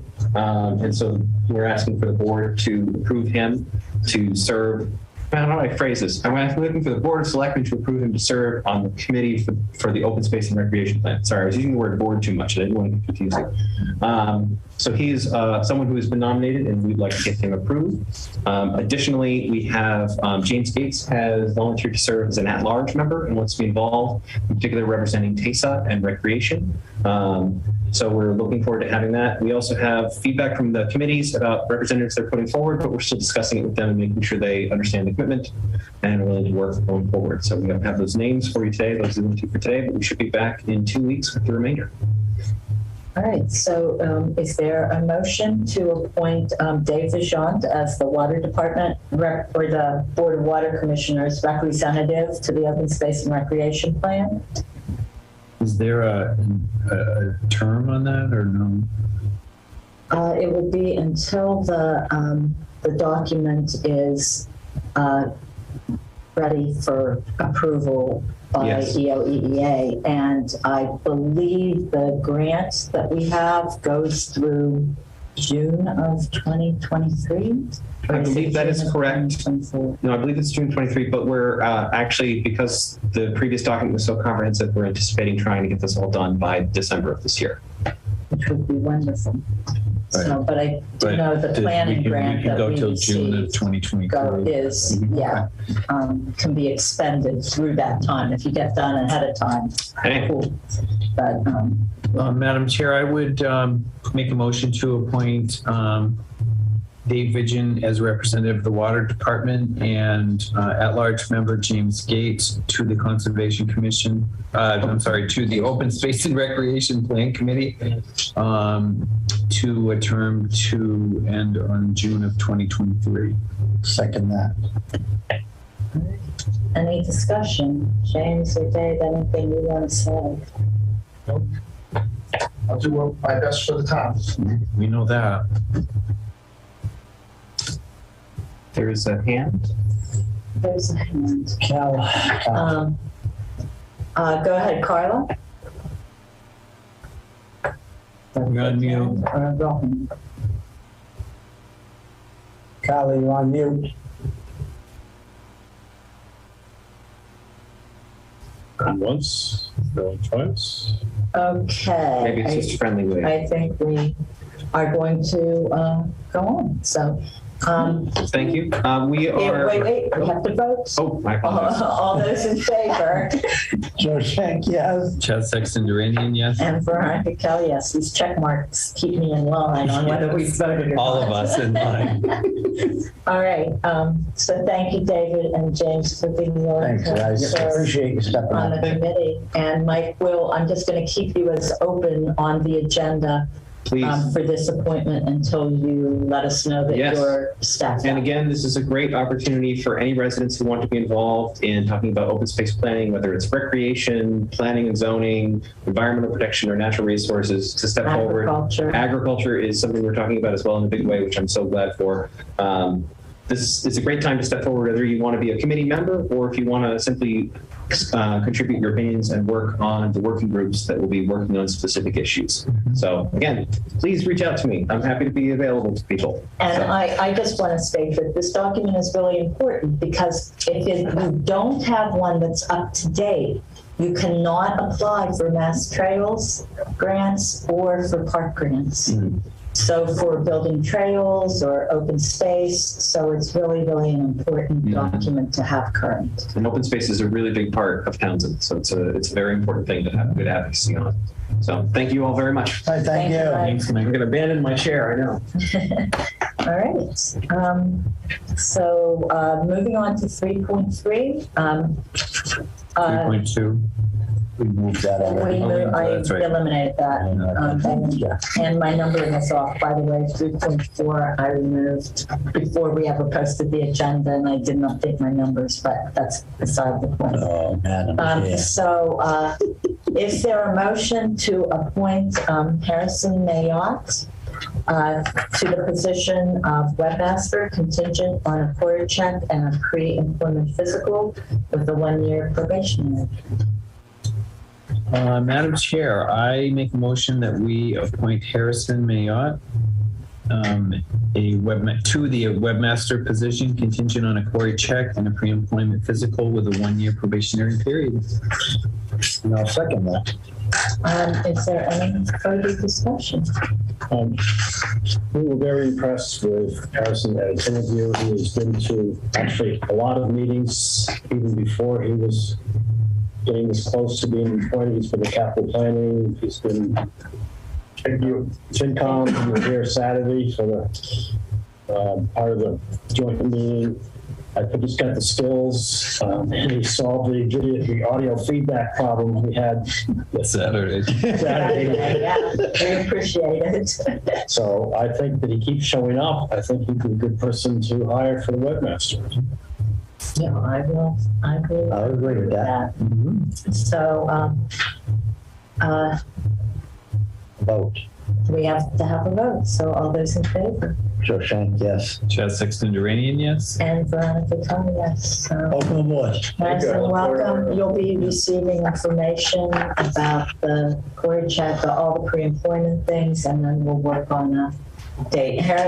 Harrison, once he's on board, we'll be working on the website to update for all those boards that don't have a support person who's an employee, to get the web page up to date, general web page, announcements, et cetera, those will all be his responsibility. So we'll work on that once we're on board. Could you be sure I put your email address for you? Absolutely. A piece of paper, or if you have mine, send it to me. All right, thank you very much. Thank you, sir. 3.4 was eliminated. We'll bring that back next meeting. 3.5, nobody knows what it was because I eliminated it before I posted. 3.5, is there a motion for the Council on Aging substitute van driver appointment? Madam Chair, I move that we appoint Maureen T. Clinton as substitute van driver for the Townsend Senior Center. Second.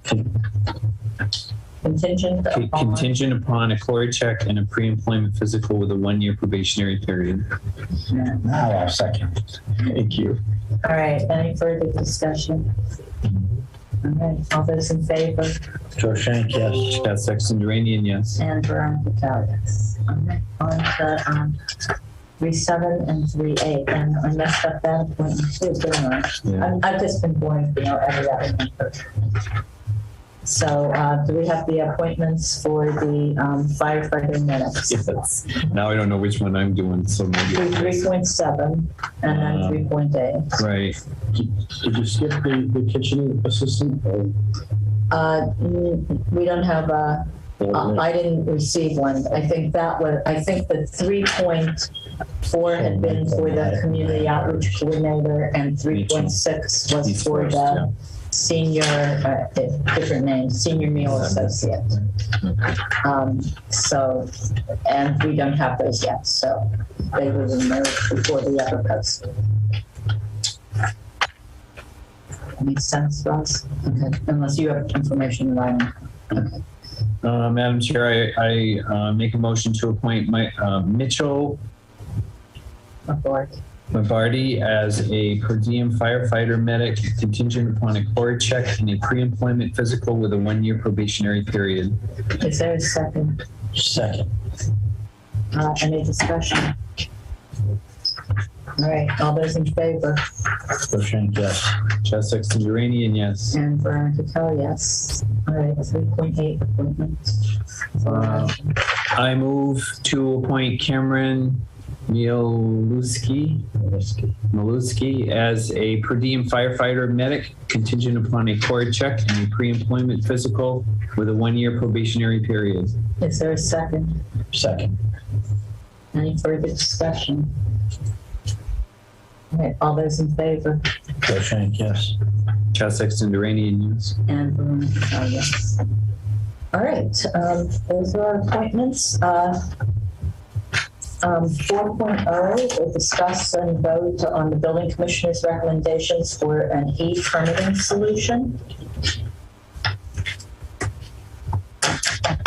There was in the packet was a analysis for that.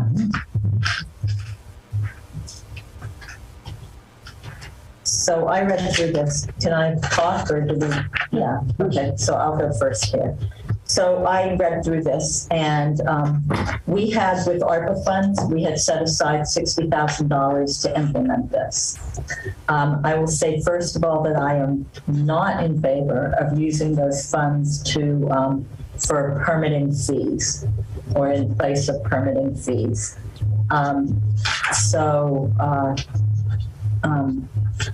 This is on the very last page where it says we would explore the possibility of prepaying for a number of years to cover if they went with Permit Link. So Permit Link was the first one. Mm-hmm. And I'm learning that I'm not good at explaining this. Permit Link was the one recommended, and that's one where the fee for installation is waived.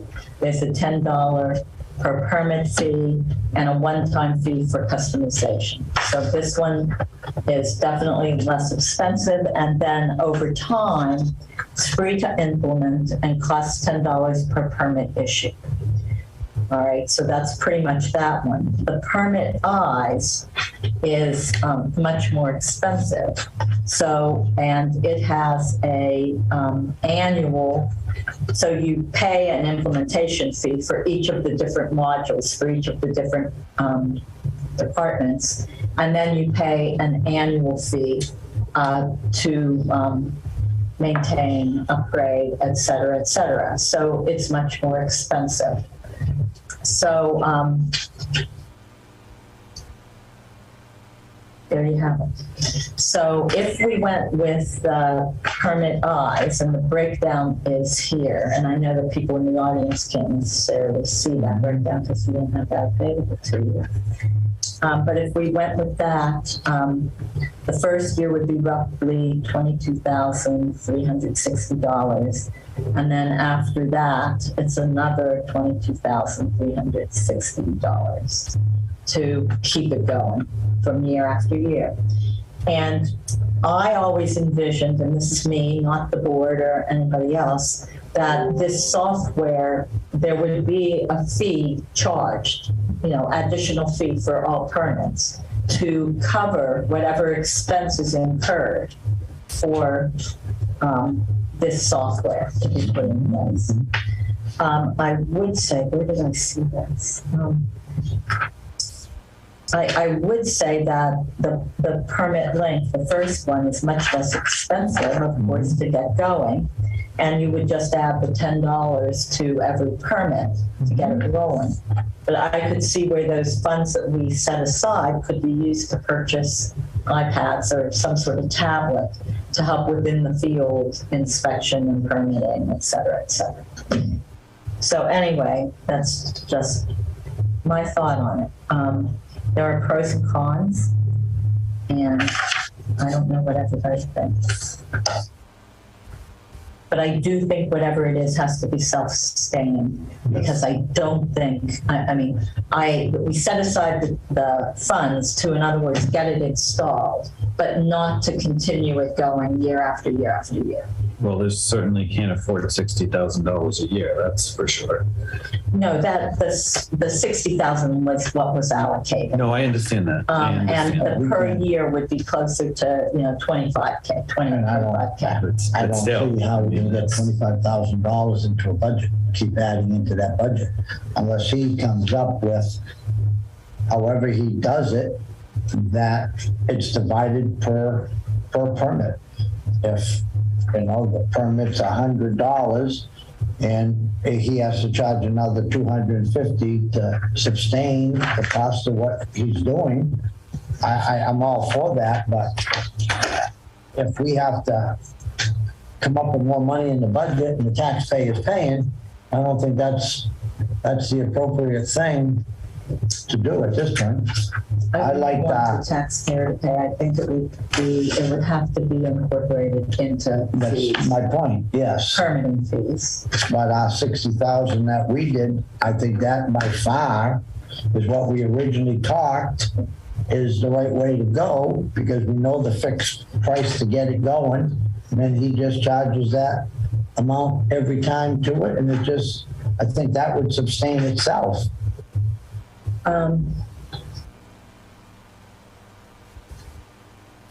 So Ross, you have some experience with these, right? I think, first of all, e-permitting is the way to go. It allows people to take out standard building permits 24/7. It coordinates the activity between departments. So if someone calls and here's my permit, it's easy for someone to click in and see, oh, I see it's waiting for planning board, or it's sitting at conservation. It's also a lot of these people can check stuff online, so that means they're not coming in here or they're not making phone calls. So the system, I think, is valuable. There have been many studies that show that your permit revenue actually goes up if people take out permits because they're easy to do. If you have to try to get here when the permit person is in and you miss, some people say, for that burning, for my wood stove permit, forget it, I'm just gonna do it without it. Which means now you don't have a safety inspection, so permit revenues can go up, safety can potentially go up because the inspections are being done. So I think it's a good service. I think paying as you go, $10 a permit is not exorbitant to do that system. And that takes care of ongoing maintenance and software, and it is more or less self-sustaining that way.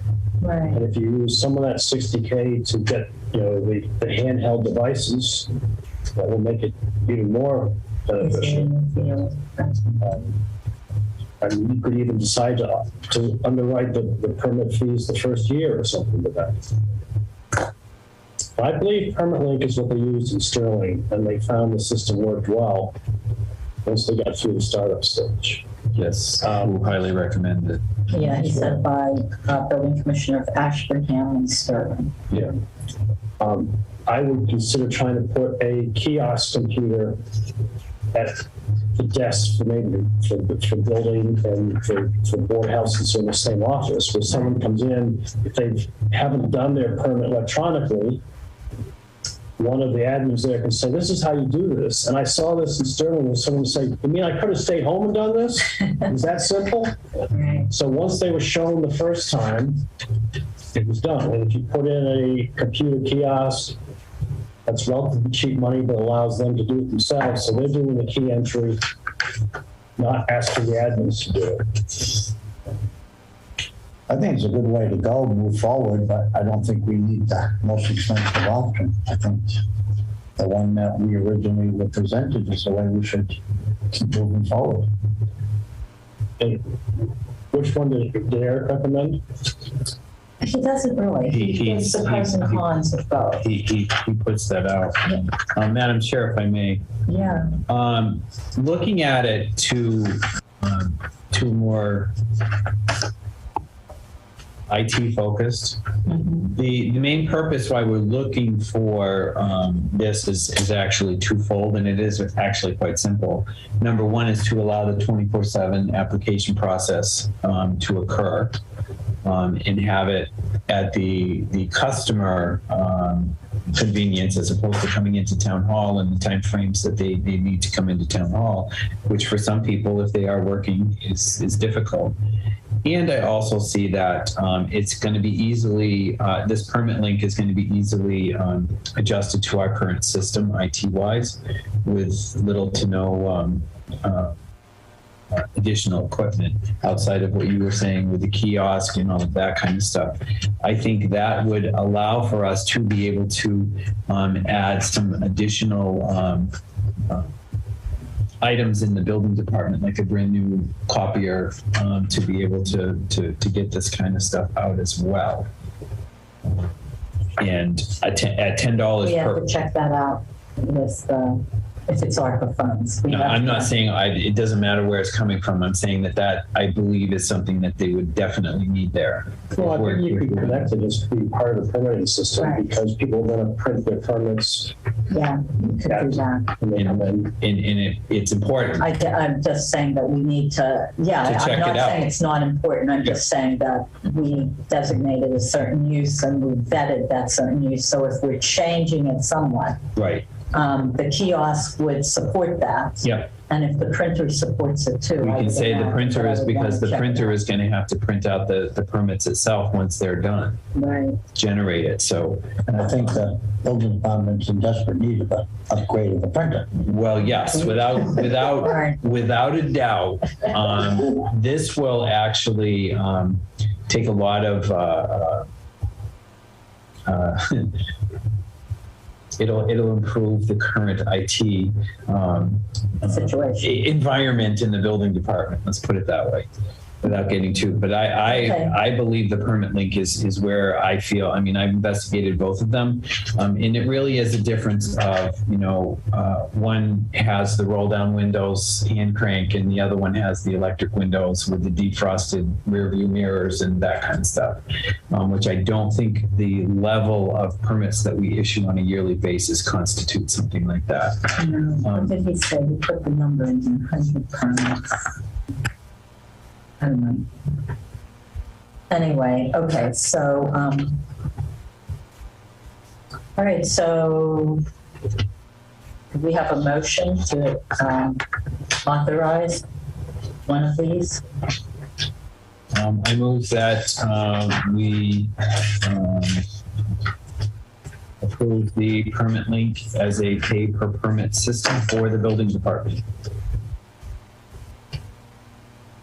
And authorize the building commissioner and the interim town administrator to sign necessary contracts. Sounds good. Yes. Yes, that would be great. I second that. All right. I would like to talk about, what, because this is much less than 60,000 to implement. Yeah. Exactly what is needed to make the system robust. I mean, certainly sign the contract with Permit Link, and then let's talk about Right. what's needed to make it the The kind handheld of devices, the support printer, that all of that stuff. Everything that building needs it. department and the land use, because they are going to be tied into this, aren't they? Correct. So we need to talk about storage capacity and all of that kind of stuff too. and printers. anything. Yeah. Might be useful. So perhaps a kiosk also in the land use department. Yeah. We might want to consider that. So anyway, all right. So yes, and authorize the building commissioner and the ITA to. All right. Anything further, Mike? If I can just, because it came over to me, I'll offer one more comment. In addition to this, having Keep Urban be more accessible for residents, it will also help make sure that residents get the help they need when they need it. And Yes. it will help eliminate issues where people fall through the cracks or there's delays for unknown reasons. I think this is a great route to make sure that we're delivering efficient services to the residents in a way that actually probably will save us some costs and labor at the end of the day. And to that point, it can be set up to have the right flow, so someone doesn't come in and, like in some cases, find out that we missed going to a certain board because they didn't know. This software is supposed to route people to the right places. That would be and do all of that in great. parallel versus in serial. Yeah. Right. That will improve our customer service greatly. So, all right. Great customer service, Madam Chair. So, well, we do, but all those in favor? Joe Shank, yes. Chad Sexton Duranian, yes. And Veronica. All right, so we'll go forward with that. That brings us to the White Mountain IT contract. And I was wondering, the Water State Revolving Fund PFAS, because they taught it here so they don't have to wait until later in the meeting. Can we move that up? Are there any objections to that? That came in on Monday. Oh, no, Mike, are you waiting for something? No. Just the enthusiasm with which that was supported was delightful. I'm so pleased. All right, so. Order in the course. I plead the fifth. Yeah. All right, 4.1. Let me get to where I am with this. All right, so we have a contract here that needs to be approved for signing by the Board of Selectmen. Madam Chair, this was presented and voted on with the water commissioners, and this was also brought forward to town council. Town council has reviewed it. There were a couple of changes that went back and forth, but this is the final draft, and I recommend that we approve it. I'll second that. All right. Any further discussion? Anything that you guys want to say?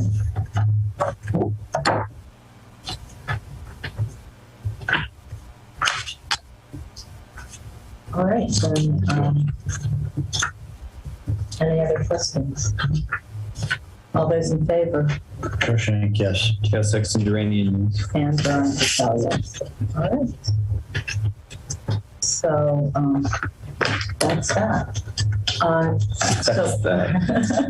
And the water department can sign the contracts for that. Right? I believe you guys signed it. No, do We have to sign it. them? We have to sign it. Oh, then we need a Do we have it? slightly different, I'm looking here. I see Pete Palladino, This one. Townsend Water Department. I know, but I'm looking at the signature page. That's why I didn't. Is that the back page? The very back page shows Townsend Water Department. Board of Selectmen. Where we at? I am on page 7. Maybe we ought to use his, this is better.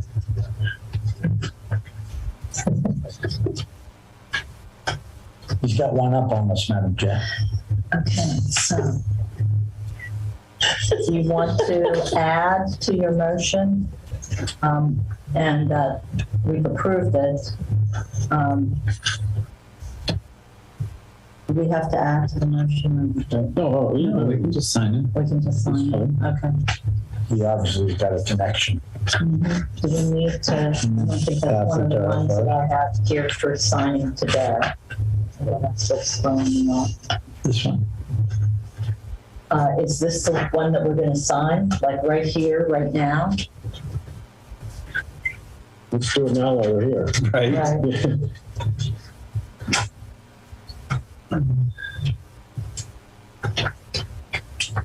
Should we read the fine print, gentlemen? Everybody has read. They've fine print. already read it, so that's town council. More than once. Well, the number of times is not. Slow, but we get it done. But All good things take time. Understood. I will make a comment sign on here too. Yeah. I do appreciate the working professional relationship that both of our boards have worked towards. And I think it does nothing but help the community in that regard. And I appreciate your work in that regard. I hope you appreciate ours as well. Well, I do. I think you guys have been doing a great job. It's tough to please everybody in the community, but I think we've got a pretty good ratio of happiness versus sadness.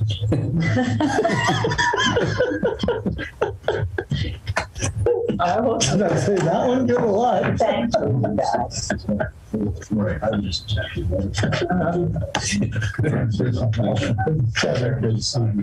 All right, so continuing on with the happiness. Happiness. I have moved 5.2.2, the Water State Revolving Fund and PFAS funding discussion, up to, I had it under the liaison reports. Because I thought, Chaz, that when it came in, when did this come in? It came from Vinny on Friday, and I had already posted. So I didn't, I put it on our agenda at that point, but I wasn't exactly sure what spot to put it in. So should we hold this off for liaison discussion, or should this come? No, we can talk. It doesn't really. Okay, so this is, this came from Vinny, our grant administrator. And I'm going to read the email, which I included in the packet, just making sure you guys were aware. Water Department can get funding for PFAS mitigation. Dave highlighted some sections to note, including the need to get priority for 0% interest. Communities must have appropriated necessary local funds by June 2022, which is coming up. So I didn't know if we needed an article. I already did it. It's in our budget. It's in your budget. but it's in as a capital request, right? To be funded. It's one of the warrant articles that I sent to him. Okay. All right. So maybe I should have waited until after our warrant article discussion. Is that correct? Well, Let me finish since I've moved it, and that'll let you guys get home and a decent hour. Permanent financing, Mass DEP will review all submitted information to determine a project's eligibility for the reduced interest rate. To be considered for financing priority, communities must have appropriated the necessary local project funds or have committed to a schedule to obtain those funds by June 30th, 2022. And completed applications must be submitted to Mass DEP at the earliest possible time, but not later than October 14th, 2022. A complete application must include the local funding authorization and the required supporting documentation. Any project not meeting these deadlines will be removed from the IUP project listing. IUP meaning Intended use plan. intended use plan. Thank you, Todd. Which is this plan that you have That's before. coming up. Projects offering financing that do not advance. Projects offered financing that do not advance may be replaced by the highest ranked project on the project priority list that is ready to proceed. So in other words, when our number comes up, we better be ready to go. Because if we're not, we're getting bumped down. Yeah. All SRF related documents, including this IUP, the priority ranking system, loan application forms, regulations, and IUPs from the previous year may be found on the Mass DEP website. And Vinny sent this to us for our information so that we would know. And Misty had sent it to Vinny saying, "Hi, Vinny, Dave asked me to send this over to you." So That's what this is. So maybe I'll have a colored copy in the folder. Yes. It's just to kind of get you guys the timetable that's set up. This all started when we applied for SRF back in August. The way it goes is you usually apply in August. They make a decision on the intended use plan, January or February. We made the list of intended use plans, so we're in the batter's We're in the box. queue. We're in the queue. Okay. So the next step comes forward where you don't necessarily have to appropriate. You have to show that you have the means to go about it, like to get an SRF loan in the paperwork, and there's a timetable to go about it. What has to You be done, guys are taking care of all that. well, actually, what has to be done by the 30th of June is the warrant article has to pass the town. Well, be on the warrant and then. Yeah. That's what has to happen next. And then we go forward so that people know right now for PFAS, they are talking, the SRF loans will be 0% interest. There is principal forgiveness, but it's in the infrastructure bill. And they don't know the percentages of that. Nobody knows exactly. They have ideas of what it will be, and that won't be set until that's released. Except part of it already has been announced. We're getting 13.2% off to start, which ends up about $2 million. And there's going to be additional. And so does that change the graph that of graph. the rates Yes. that was Projected that out we looked going at? forward, yes. right? The black part, not the Right, blue or exactly. the other part. So that could change the tiered rate charges over time based on what we get in. Correct. Yes. So that's what we did, is we only accepted the first one, and based on what happens with the infrastructure bill and the other things will allow us to adjust that rate study and let us know where we stand. So as far as the infrastructure bill goes, have you guys been informed how to apply for that funding? It's going to be through SRF. It'll all be through the Clean Water Trust. So they'll get the funds and then you'll apply through. If you look on SRF. page 2 on the bottom, it states exactly what's happening. At this time, Massachusetts awaits further guidance from the EPA. It anticipates being able to offer fixed percentages or additional loan forgiveness for certain projects. Okay. So, I mean, it's good we're in the queue. I'll be honest with you. EPA is supposed to come out with their draft guidance on re-evaluating PFAS at the federal level. I'm not sure what that means for Massachusetts. I do know that there are 65 communities now that are having issues with PFAS and that will be doing it. To give you an idea of the extent of the problem nationally, the backlog or wait time for vessels for PFAS treatment is 55 weeks as of Monday. It started out at 24 4 months ago, and it's done nothing but go up. So that we're in the batter's box kind of means we're kind of on the surfboard right at the right time to catch the wave before it swamps everybody else. They've done a good job of getting us ready and getting us in that position. And it's just to kind of keep you guys informed of where we are in the timetable and to get things done and keep the community. They all have this. Okay. I was at Clean Water Trust, gave a presentation to Mass Waterworks. And it was pretty in-depth stuff that they normally don't include in SRF reimbursement, such as engineering costs and design. They are considering including in, which helps out because that right now you can't bond those; you have to pay those up front. So I would say we're a good ways down the road to getting to that final solution. Right. Well, thank you. Thank you for listening. And I'm going to put all of these that you gave me in the minutes for the meeting? I tried to be thorough and gave you everything you possibly could. So we're tier 2 on that chart. Yeah. If it's doesn't have a number in front of it, that's a 0. That means they don't get any. Those are the rich towns. We're in the bottom half. So, you know, the tier 1s will get like 6.8%. We get 13.2% for which comes out to about $2 million. And there'll be forgiveness. 13 million for the 14. 14.9. yeah. Okay. Madam Chair, I also want to point out something that this is the second time I've seen it in opportunities like this.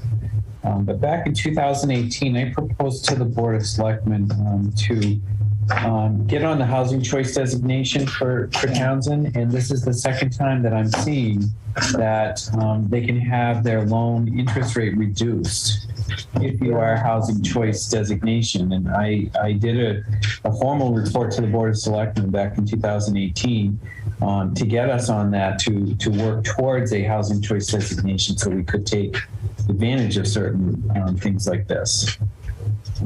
So is that something we should look at again? It's something we should continue to look at because it's the housing choice, and there's also that also puts us in a priority status for grants and loans that I forget what it's called, some kind of designation where we would be on a priority list to be looked at first before anybody else. Actually, I'll give you the exact thing. Disadvantaged communities subsidy. That's also in the package. This goes along with the same thing that what we were talking about earlier in regards to looking at the housing options. Had we taken advantage of some of the pre-planning, we would be taking advantage of a lot more right now at this time.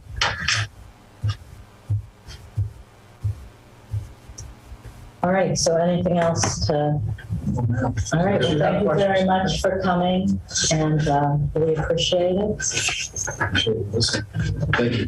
You're welcome. Good night. Thank you, Todd. Thank you, Dave. Good night, guys. All right, moving on. Mandatory referral for CBA for 32 Main Street. Everybody had that in their packet. Yeah. This is for the proposed food court with food trucks down towards Harbor Village. So we're being asked to fill out the referral notice, which is in the packet. Planning board will review an application received from Anthony Sabatino, ASC Enterprises Incorporated, regarding a change in use proposal to redesign the property at 32 Main Street, Assessors Map 33, Block 60, Lot 0, zoned OCD, Outlying Commercial District, to open and operate a food truck park providing food services accompanied by mobile food trucks for takeout and sit-down picnic style park. And so this is a request for comment from the Board of Selectmen. And there is a plan, plot plan. Just getting The kids, the kids playground things there. yeah. It's right in the next. There's the house sitting there Yes. now, right? Yes. Is that the real estate people? Is that what I'm looking at? And it's next door to the real estate, it's the blue house. Yeah. So that little blue house that's sitting there? Yes. Okay, I know It what has a lot is. the planning boxes in front. Yeah, okay. And I thought the house was being kept. Is that true? The house is on the market for But sale. it looks like they're gonna tear it down to be parking. Correct. Are you opening the floor for discussion? I am. Go on. I guess, may I have some sort of, when we get a mandatory referral like this for the Board of Selectmen, I'm familiar with what we get in the other boards, but what exactly are we commenting on with something like this? I think we're commenting on our thoughts on it. Okay, then I have thoughts on it. All right. Let's hear your thoughts. Thought number one is that because of the location of the area, and it does back up to the newly developing rail trail, my concern with a lot that size, or a parking lot that size, which I think is very oversized, number one. But number two is there's no lighting in there, and I would be concerned about what other activity happens when there is no food trucks there in this vicinity.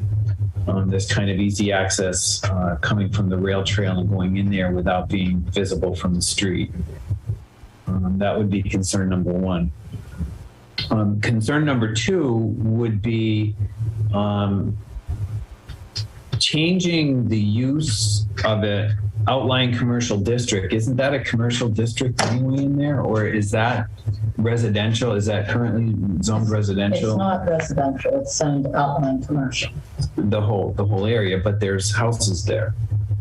That does not necessarily make it residential. It's still outline commercial. No, I understand. I'm clarifying that for me in my Oh, mind. you mean, are there other houses there? Yes. Yes, but they're also outline commercial if they're within that district. I'd have to look at the zoning map to say. Correct, but that would whether or also not. open up their properties in areas that it normally would for public. You know, that their backyards now are going to be abutting something that's got a large parking lot. Yes, but that's part of the zoning. Right. But I feel that that's a safety issue.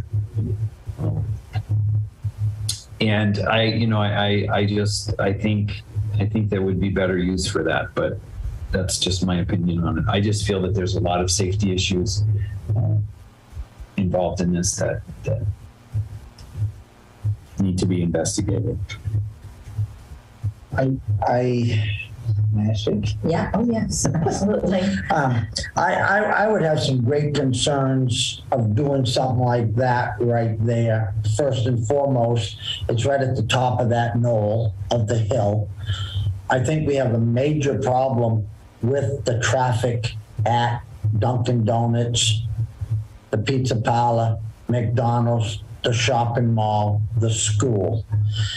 I think by far we need all the business we can come in town, but I think before we put something like this with 82 parking spaces, and let me just read this here a little bit better. There were, we find it, I apologize. Approximately 82 parking spots, 20 outdoor picnic tables. The amount of traffic that potentially could bring in there, I would like to see something done with the traffic itself there first, because I think all we are doing is creating a bigger problem right there in the harbor. There's multiple accidents at the Dunkin' Donuts intersection. There's multiple accidents at the entrance to McDonald's, also the mall, the school. I think that right there, I know the house very well. I think just on the west side of that, there's 2 private individual homes. And then on the left side of that property is a home and a business. Then it goes Dunkin' Donuts, then it goes the pizza parlor, then it goes McDonald's. There's a house also stuffed in the middle of that, and then the mall. I would have a lot of concern on safety. That's my take. So then, can I write the Board of Selectmen requests that the planning, this is the zoning board, requests that. It's a planning. It's planning. Requests that the planning board take into consideration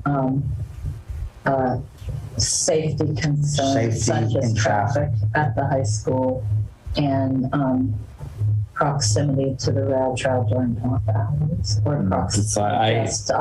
The size of the parking lot, that's going to invite overnight parking there, and I just don't see that. Could have a real problem down there.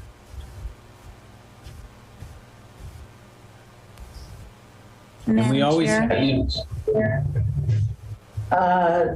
Laurie, I'll take questions after I'm done writing this. Thank you.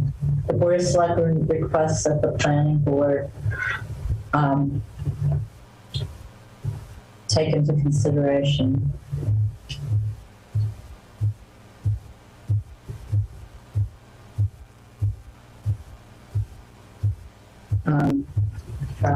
Traffic concerns that are there now in that area. we're trying to rectify. Yeah, we're trying to fix now. existing traffic concerns. Yeah. I think all we'll do is magnify the problem. in that area. And safety concerns during off hours. Does that capture it? All right, so Laurie, what is your question? Well, I don't really have a question, but are you taking any comments from those that are watching, or? No, especially not from a planning board member. Okay, because I certainly would have put consent. So I think that I think that this is our opportunity to just put what we think on there, and then you guys can consider it when you have the hearing. May I just say something though in general? No. Not Thank you, but no. I'm going to go on to Ross. Go ahead. Thank you. I think this could create sort of a destination for people on the bike path, people on the walking path.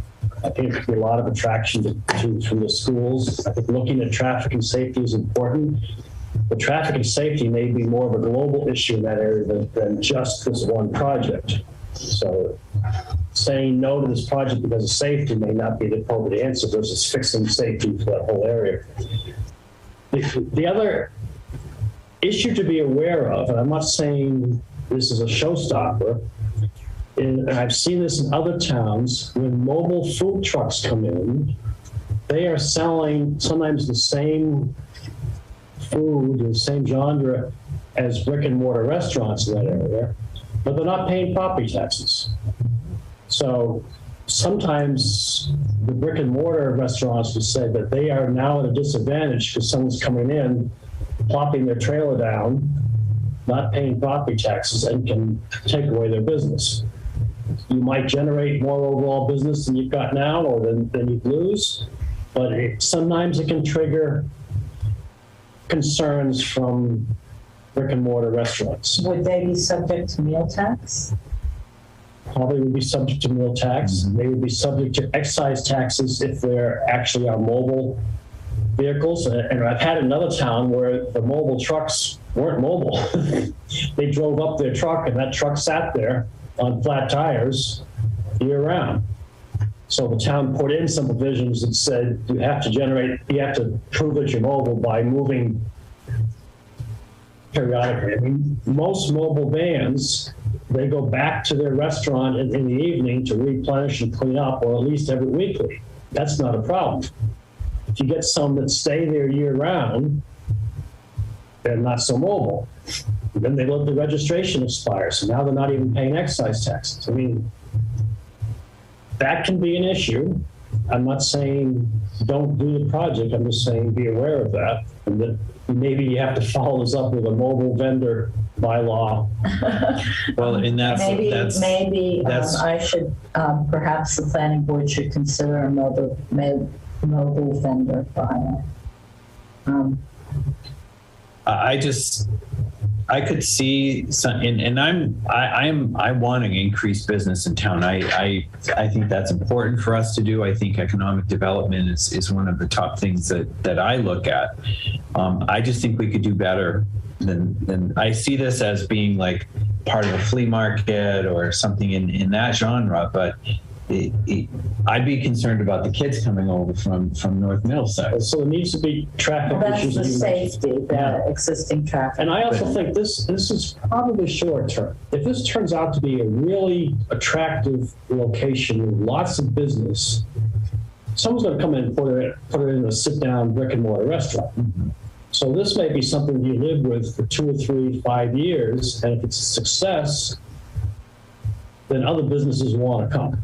And if it's not, and probably whoever owns that property will make more money with a brick and mortar restaurant than renting space to. Well, we just got to be very careful, as you said, Ross, is a lot of businesses in town are barely making it, a lot of restaurants, and this is a big factor that whatever the town does, we do want, business, no doubt, but we don't want to increase more business to hurt everybody else. And that is really a great concern. I mean, you got pizza parlors down there, you got, the restaurant down there, you got McDonald's. I mean, I just would be my biggest concern, and I see it on the other end, on the public safety end. We've towed many vehicles out of that area, bad accidents. I think we're just going to be adding to it until we can fix the safety and the traffic pattern down there. Well, and that fix, though, may be bigger than this one project. You may Well, let that's the our project point. continue, but you still need to fix the overall issue. Okay, so I haven't really weighed in on this. So go right ahead, Madam Chair. It's kind of fun to go to a food truck place. I mean, it really is. It's, where you have all these different kinds of foods. I've never been in one that was in a rural community. It's always been in a city. Kind of like having food trucks all the way around the common, or whatever. But I guess my question is on this. We used to have the hot dog vendor at the back of the town common. Yeah. Remember that? Yeah. Now, how is that different from this, other than the fact that it was just the one establishment, so to speak? Did that pay? Was there a fee for that person to sell hot dogs on the common, or can anybody go? Could I go open up a?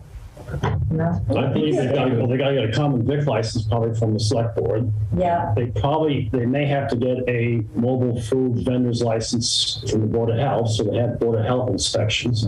Depends upon what your Board of Health regs say. you have to get approval from the Parks and Cemetery. If they're on their property. I mean, it might be good to have them off the main road into a parking place like this being proposed. Right. And having them sort of camping out wherever they can carve space that may not have good traffic flow. Do you know, Mike, if the person who owns the site also owns some of the other buildings around there? I do not believe that is the case at this point. I think that they purchased the property recently, and they also, the photographs that you have of the existing food lot in another town are not also owned by the same applicant. They're what the applicant visited and was inspired to select. This is an inexpensive way to develop that site. And I think that it will tell the landlord, either he's got a lot of traffic and it's worth developing it later, or there is no traffic and he's out of it. I mean, I'm guessing. It's kind of, if you're going to do this in town, it's kind of, it's what the outlying commercial district was intended to be. And that's the place to put it. It's to put something like that. I'm switching a little bit here to the parking lot safety thing. We have a parking lot at Harbor Village with lots of parking spaces. Are there issues there? I mean, I don't know. So anyway, I just live in Overnight town. I parking? don't hang out at Yeah, maybe in there parking needs lots to at be, night. maybe there needs to be a control access driveway to that site with a stoplight or something that controls the traffic instead of everybody trying to dart in and out. Right, I mean, it kind of with the high school being close proximity.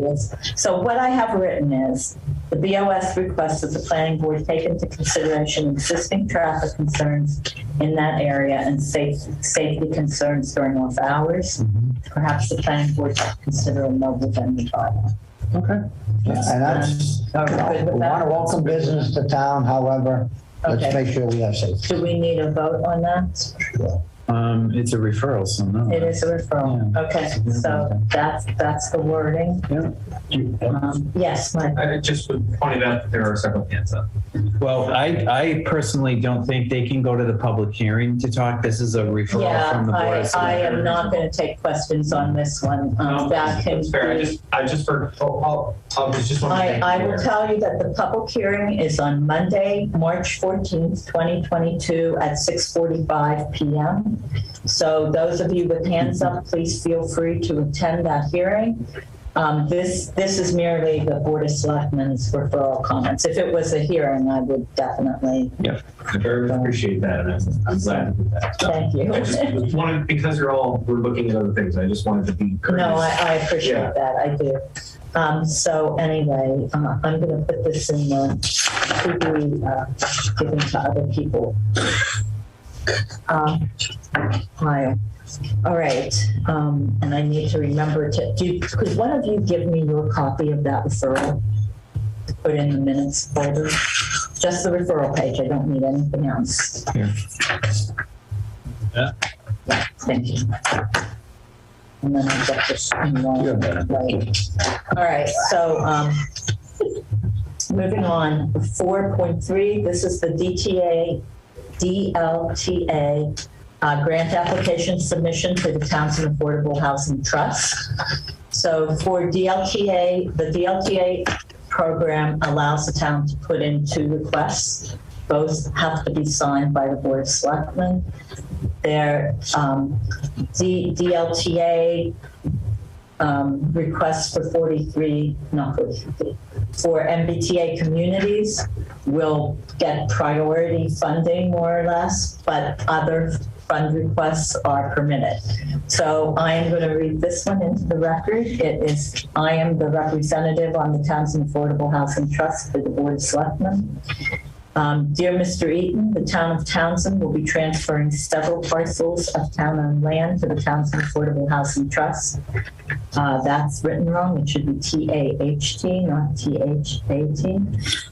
In the spring of 2022, the town has received and earmarked $100,000 in ARPA funds to specifically assist the TAHT in pursuing the building of affordable housing. The Townsend Board of Selectmen is therefore submitting this DLTA grant application to the MRPC after the subject was discussed and approved at a public meeting on March 1st, 2022. Evaluation criteria. The Townsend Board of Selectmen agreed to apply for MRPC DLTA planning services under this call for proposals.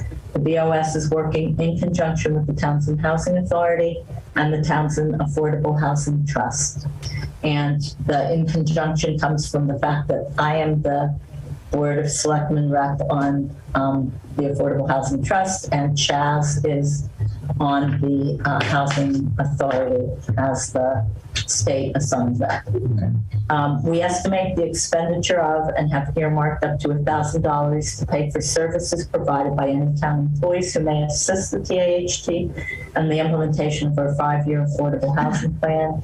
Depending on an employee's level of expertise, the hourly rate has been set variably at $25 to $40 per hour. There needs to be a match from the town for this. Townsend is applying for and qualifies under the DLTA planning ahead for housing activity as we seek to create mixed income, affordable multifamily housing and market rate rental housing units utilizing the town-owned properties the TAHT will be given and the $100,000 in ARPA funds. Expected deliverables include MRPC assistance with creating a 5-year Townsend Affordable Housing Action Plan to enhance the trust's effectiveness and determine the best path forward. This would include general and global planning services, analysis, technical assistance, and guidance. We additionally seek assistance in prioritizing our funding expenditures and identifying funding sources. For more specific and targeted expected deliverables, we refer you to the latest version of the Townsend Housing Production Plan, dated 02/01/22. See pages 17 through 18. Items 4, adopt local guidelines for development applications for the local initiative program. 5, conduct a planning area study to investigate the possible creation of a 40R district in 2 villages and along Route 119 corridor. And 9, investigate the feasibility of promoting smaller developments on several parcels owned by the TAHT. And 17, and 4, 5, 9, and 17 are from the Housing Production Plan. Create a regular, predictable funding source for the Affordable Housing Trust and a 5-year action plan to enhance the trust's effectiveness. So this is to help the Housing Authority get off the ground with developing housing, affordable housing in town. Thank you for your consideration of our application. Sincerely, the Townsend Board of Selectmen, and it requires 3 signatures. So, discussion. Or is there a motion? Discussion. I move that we approve the DLTA grant application submission for the Townsend Affordable Housing Trust for use on properties for affordable housing analysis. Is there a second? Second. Any further discussion? I'm just very excited that we're taking this next step. This has been a long time that we've been working on this, and this is part of what good committee work is. And I want to thank everybody on all of these committees that have come together and put this forward. I just wanted to say that. So I'm excited. Good job. Everyone's worked hard at these for the past 1.5 to 2 years, so it's nice to see. 7. All right. So is there any other discussion? All right. So all those in favor? Joe Shank, yes. Chaz Sexton Duranian, yes. And Veronica Kell, yes. And if someone has, this again is due tonight. So if someone has a copy that is blank. I have this one. I don't have the one that has that on the top of it. Okay, then I'm going to sign this one, even though it has 4.3 up at the top. All mine have that too. So Yeah. We could get signatures so that we can How get much you this paying for to, the signature? a lot. we got a stamp, Joe. Oh! We need a stamp. Gee, thanks, Chaz. I'll take that one because that one's going to go. Oh, wait. Let's do something different here. Have the original? Here's the signature. Yes, we have to sign again. Madam Chair, you're slipping. I am. True. 25 minutes before the State of the Union address. I know. Yeah, we gotta get going. We gotta hear what's happening here.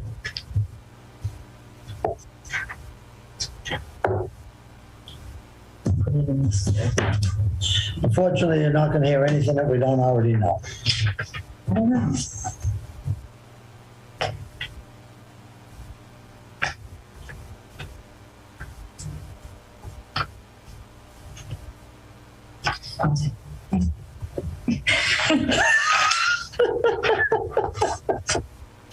All right, moving on. Vote the one-day liquor license for the VFW. I make a motion that we approve the one-day liquor license for Townsend VFW Post 6538 for March 17th, 2022, 4 p.m. to 10 p.m. for the St. Patrick's Day dinner. Second.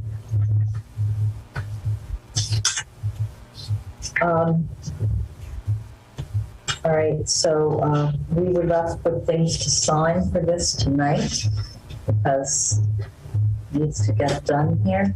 So the same, I'm just looking at this notice of special license.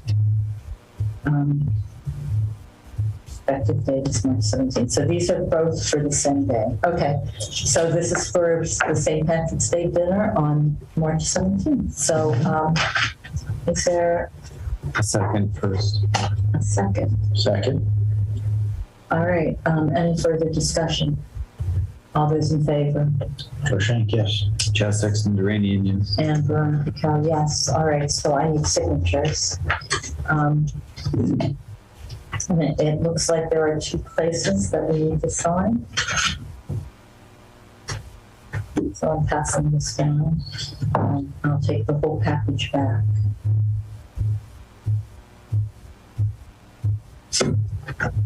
Let's see what else is in there. I also revoted Mitchell Navardi and Cameron Maruski. Yes. These are for you, Ross. To sign. And then I'll put them back in this folder for Katie.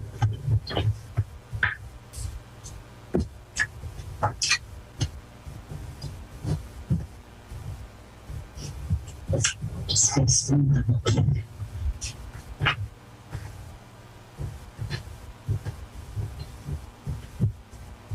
Making sure we give her, she's right there for it, huh? She's not letting it out of her sight.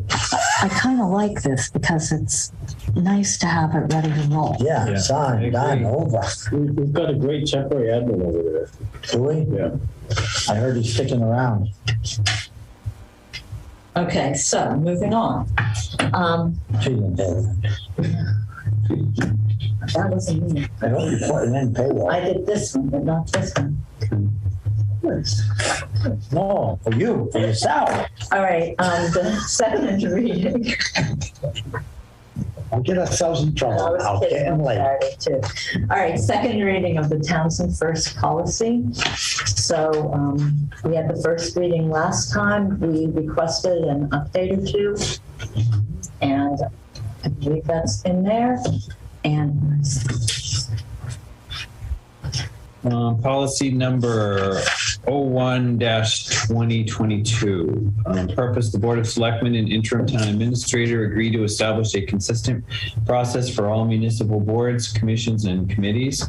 The policy is Townsend First policy for all boards, commissions, authorities, and committees. Townsend First policy. Within the confines of the law and all other factors being equal, the town of Townsend shall seek to hire from within the department and from existing qualified town employees, then employ town residents before considering other candidates for open positions. The town shall likewise make all reasonable efforts to procure goods and services from Townsend-based vendors in the construction, maintenance, and operation of all construction projects paid for solely with town funds, or for supply contracts that are not subject to the requirement that preference be given to the lowest responsible bidder. To qualify as a local vendor, the bidder must certify at the time of bid the following. A, it has fixed facilities with employees located within the town limits. B, it has a town business street address, post office box, or residential address shall not suffice to establish a local presence. All sales tax returns for the goods purchased and must be reported to the state through a business within the geographic boundaries of the town. And D, it has a town business license. Further, for any development agreements or host community agreements, contract negotiated between a municipality and a marijuana establishment, that includes all terms necessary for the marijuana establishment to operate in the municipality, in parentheses. The agreement shall contain the following clause. Local vendors in hiring to extend such practice and its implementation are consistent with federal, state, and municipal laws and regulations. Contractors shall make best efforts in a legal and non-discriminatory manner to give priority to town businesses, suppliers, contractors, builders, and vendors located in the town in the provision of goods and services called for in the construction, maintenance, and continued operation of the facility, and to hire town residents for jobs in and related to the facility. Such efforts shall include actively soliciting bids from town vendors through local advertisements and direct contact to the greatest extent possible, advertising any job expansion or hiring of new employees first in town residences. Contractors shall give town residents an employment preference to the fullest extent allowed by law. Such preference shall be conspicuously referenced in all employment advertisements and literature issued by contractor. Contractor also agrees to make best efforts to utilize women-owned and minority-owned vendors within the town and the region. 30 days after opening and annually thereafter, if requested, contractor shall provide to the town a hiring report. Said report shall include the full and part-time employment levels for the facility as of the beginning of each month during the reporting period and the proportion of town residents in each category of employment. Contractors shall furnish the town with such further information and documentation as the town may reasonably request to support and document compliance with this agreement. So is our next step a motion to accept? I move that we approve the policy, Townsend First policy for all boards, commissions, authorities, and committees. I'll second that. All right, discussion. The only thing I would say is, don't we need to have lines for our signatures and the date put in this at the bottom? I think if I look at the other policies that are online, that's the case. Yeah. So we'll You just could have just to. sign it without the lines if you wished, or we print it with lines. Doesn't matter to me. We can just all sign without the lines. Okay, so do we have a clean copy? Because I didn't get a clean copy that doesn't have 4.5 on the top. All right, then wait. We have a motion. All those in favor? Joe Shank, yes. Chad Sexton Duranian, yes. And Veronica Cal, yes. All right, thank you. Someone can just get a ruler. We can just put nice straight lines across. Come on, the sign. Thanks. What's a ruler, Jim? It's about that long. You better keep drinking your coffee, or you're exhausted, one of the two. Both.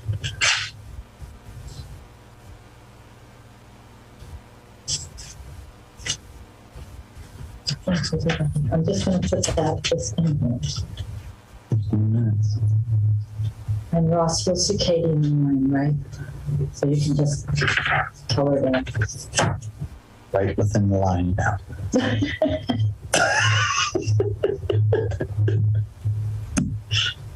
Get out of the lines. We'll be in trouble. We can scan this in, and as soon as Harrison's on board, he can post it under the policies for the Board of Selectmen. Madam Chair. It'll be a learning. Okay, thank you very much. All right, moving on to the 4.6. We already did that. Yeah. We moved that up. So I'm going to step away unless the board would like me to stay for anything else. I think you're good. Thank you Want some very more much. entertainment? You can just sit in with us. I can watch on YouTube. You can My outside sources say it's raining, so watch the ice level. Oh, really? Yeah, it is. The roads are wet. Thank you all, everybody. Have a great night. Thank you. Great job. May email that thing to Glenn. Please. All right. That will happen tonight. Okay, good. Thank you. All right, sorry. ARPA projects. All right, in your Did packet. we skip the COVID procedures? We already did that. We removed our masks ceremoniously. I've been sitting here without your mask all this time. Yeah. You can take the mask off now, Ross.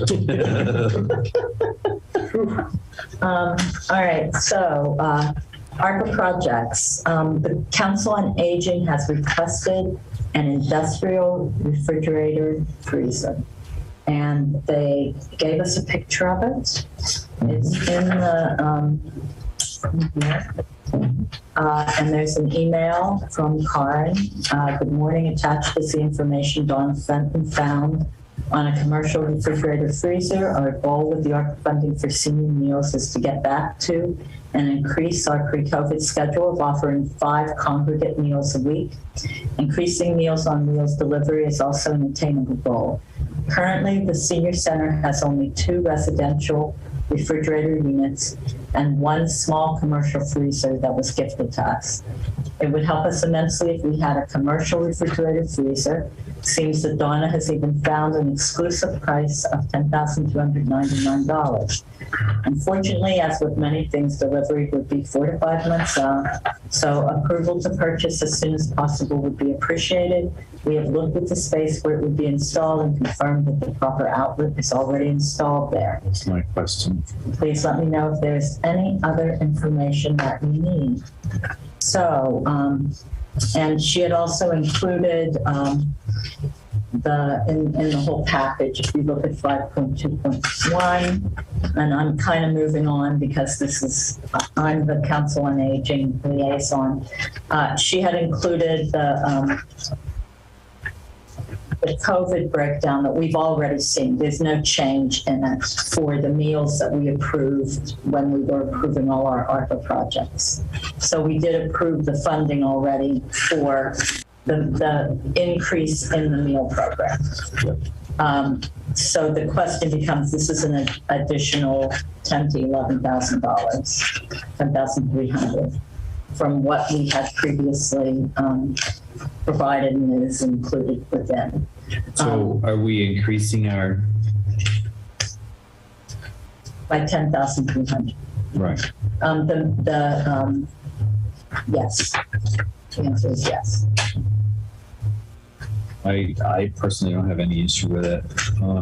I know that some of these units also have a, I guess this is more of an FYI. There is some drainage on these because they are automatic defrost, so they would be near some sort of a drain. That is a question that you could call Carmen and ask them. I don't know. I don't know the answer to that.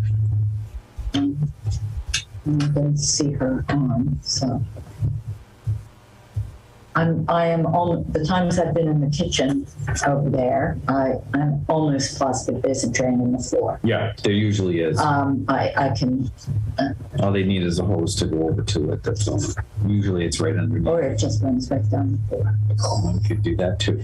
If it's not a triple, still has it. Right. That's correct. So anyway, all right. So do we want to go ahead and say yes to this? Do we want to do a little bit more thought? They are trying to get the meal programs up and running. I'm jumping down to 5.2.1.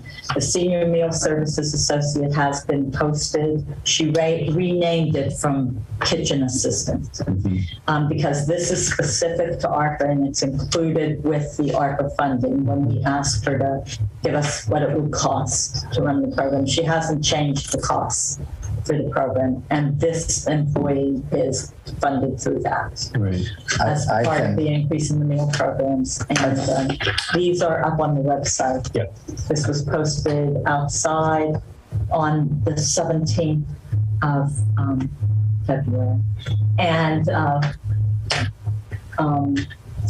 I put it up on the website that day as well. So the job description is also on the website.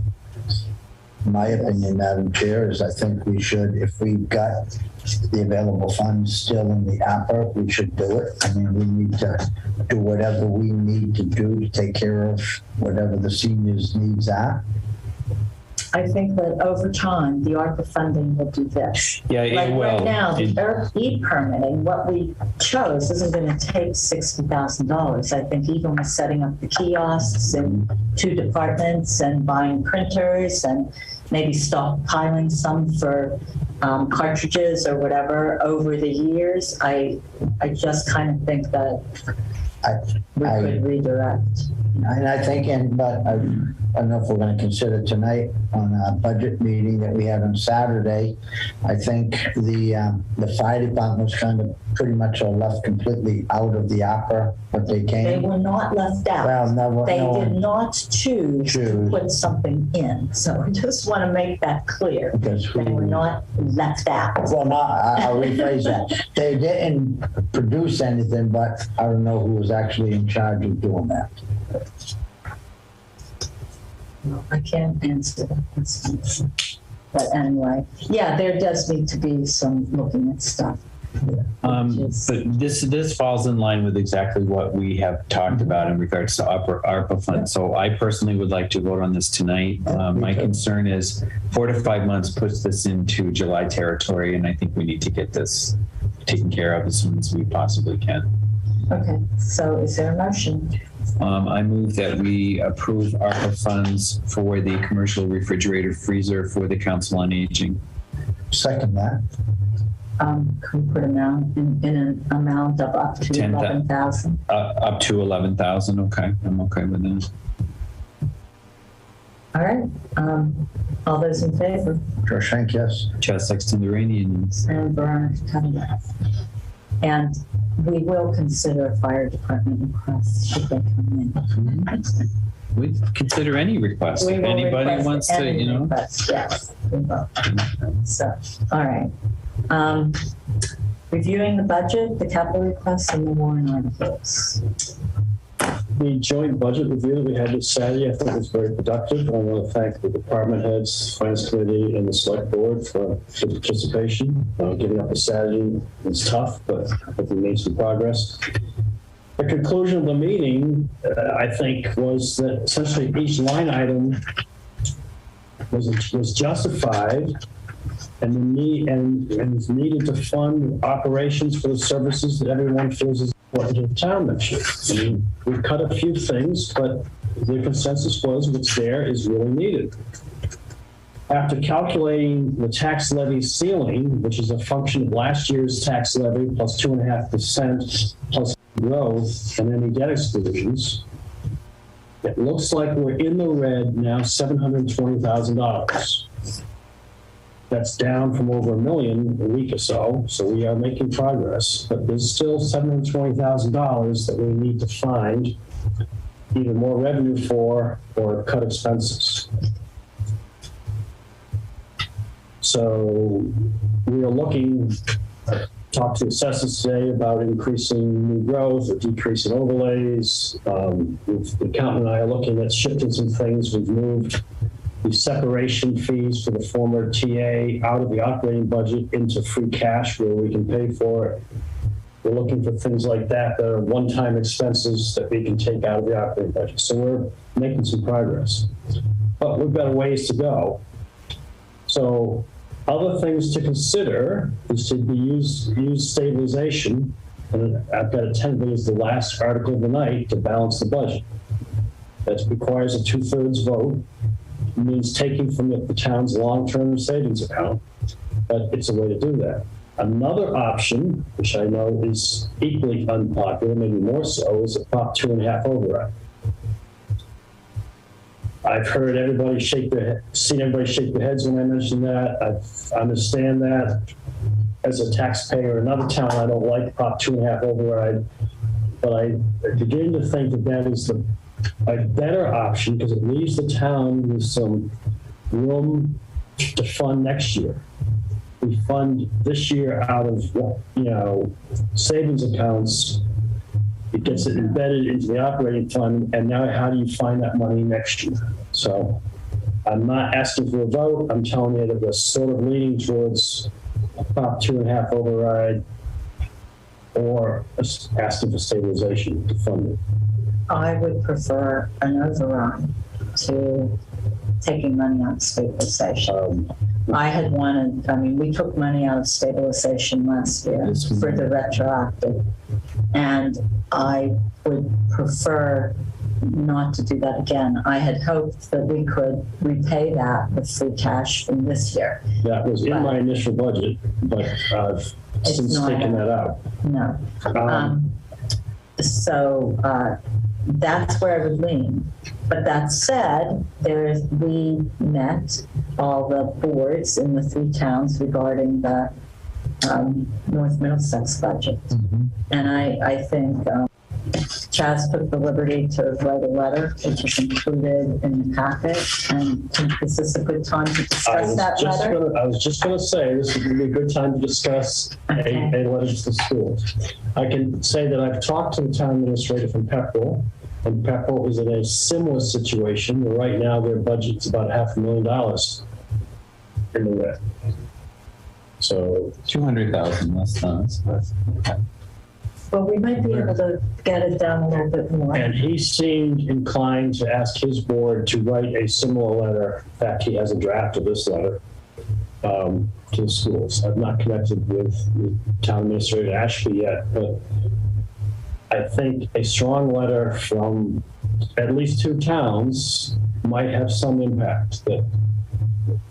And in fairness to the schools, I think they feel their budget is justified. I think their overall budget is increasing like 3.06%, which I would say is reasonably good. But our assessment is going up over 6%. As it stands now. And they're voting on March 7th, I think, to approve their final budget. Yes. So it would be good to get something in their hands Tomorrow. ahead of that. So I'll add to your conversation. I have had, when we had this meeting that the chair has talked about, it was with the selectmen of all 3 towns and the financial committees of all 3 towns. In that there was an interest list for people who wanted to look into setting up something for the legislature. I had taken the liberty of saying that we were going to be discussing a potential letter to the school board in regards to this issue. And I have got in contact with a couple of people that had written me back from Ashby that said that they were interested as well. So I believe that we have interest in all 3 towns to submit the same type of letter. And they were asking for a copy of what we were going to do, which I think showing a united front like this is the most important thing that we can do. Me too. That said, I have edits to the letter above the edits. So can I read what I would put in? I didn't have time to type to give you a new one. I don't even have a copy of the letter. I forgot You to don't print have it. Can I run out and make a quick copy? Would you guys get 4 of those?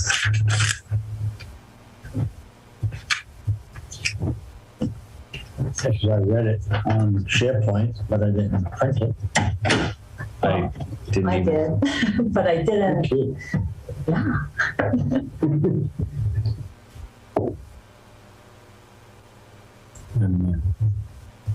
Excuse me. We're gonna miss the state of the union. We're done.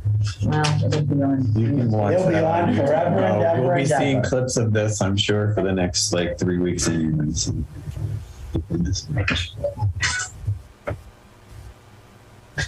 Who needs more? Thank you. Sure. What kind of official letter is this? It's all scribbled. Absolutely, absolutely. Handwritten. All right, so Do you need a second copy or just? you can keep it.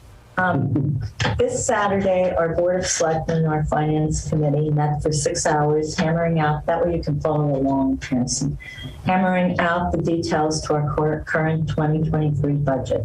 In this session, we have had to reject departmental requests for additional employees, limit hours to part-time in order to keep the number of benefit employees to a minimum while still meeting our contractual obligations, and request that departments decrease budgets for expenses, all with an eye on minding our fiduciary responsibility to your taxpayers. After much scrutiny, we find we are not able to provide our town with a balanced budget based largely on the school system's current budget proposal. We have a $720,000 deficit. Next paragraph. Therefore, we are asking that your subcommittee revisit several items within your proposed budget and reduce the assessment to our 3 districts. And then I added in, we are requesting that more of the E&D account be used. It is a difficult situation to explain to our residents that Townsend cannot hire staff to improve our municipal services to our taxpayers while the school system is increasing their pay. Blah, blah, blah. So those are the changes that I made. So the question is, are they true? I mean, I don't want to say something that isn't actually what we did. So I'm just thinking of the facilities requests where we're saying instead of an admin, get a senior work-off person. Yeah, I don't think that actually is viable because senior work-off is limited to the number of hours. Oh, it is? So that we would have somebody who can work like 12 hours and then. That's all? It's limited to 12 hours? I thought it was a lot more than that. Well, it's limited enough that you couldn't have this person for 5 hours every week.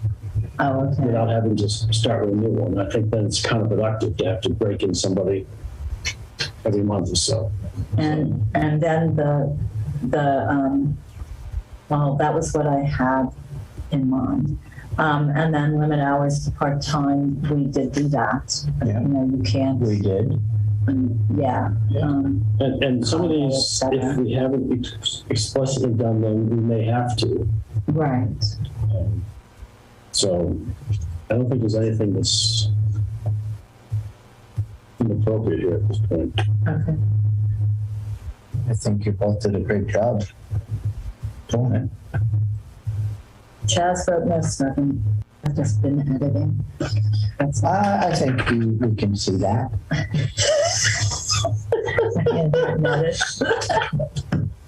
Anyway. Okay. And again, I believe that yes, let's make the changes and get it out. Yeah. Right. So, I have such a hard time Editing a with Word making document. things work here, you know, because I can't edit here.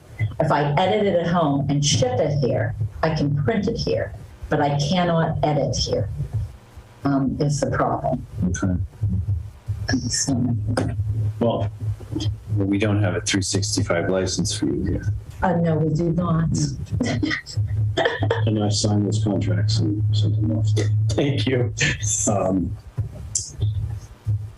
I think I can decipher these edits and do it in warning.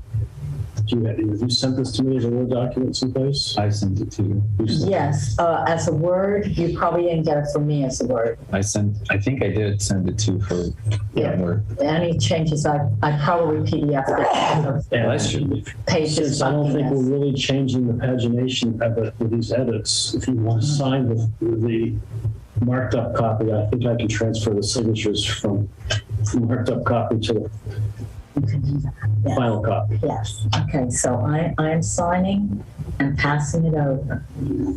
But if I do that, I lose my. Who has one that isn't marked up? You copied your marked up one. Up the marked Oh, up yeah. one. Okay, never Oh, wait a mind. minute, well, I've got one here that's got the red mark on it. Oh, yeah, just redline it. Ooh, this one worked. That's even better, right? Okay, Look all at right. that one, Madam Chair. And then Oh, yeah. we'll practice some cutting and pasting tomorrow. So we don't have to do anything. Let's just leave it in the red. Let's highlight and we're mad. Well, that's not the exact. That was my first pass that I sent to Ross, and then I did the handwritten second pass. Ross, what I can do is forward you the letter or the email that I received that has the Ashby individuals on it. That way you'll have that information with you.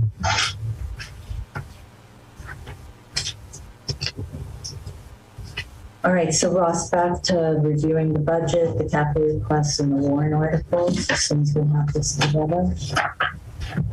Okay, so we've got more work to do on the budget. Getting some relief from the school will go a long ways towards getting this to a fix. The warrant is closed this afternoon. I've received basically 21 requests, and I'm not counting the normal housekeeping ones that are sort of there by automatically. I've read this list to you before, so I'll just highlight some of the ones that have increased. A property owner on Hamilton Hill Road wants the town to sell a parcel. I think it's marked this little chart. I think we talked about it, and I don't remember whether the board had said they were not interested in selling that. They might be interested. Now, who asked to put this on the wall? A property owner? A property owner, Fairbanks. I will recuse myself because that's a family member of my wife's.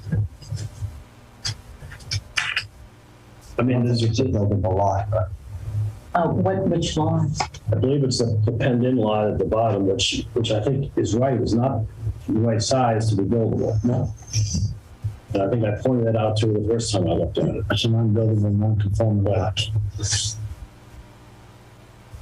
Unless there's any reason to object it, we can continue to proceed with putting it on the warrant. I need to do a little bit more looking, Okay. something more definite than that, but yeah. Oh, can I have a copy of that? You can have that.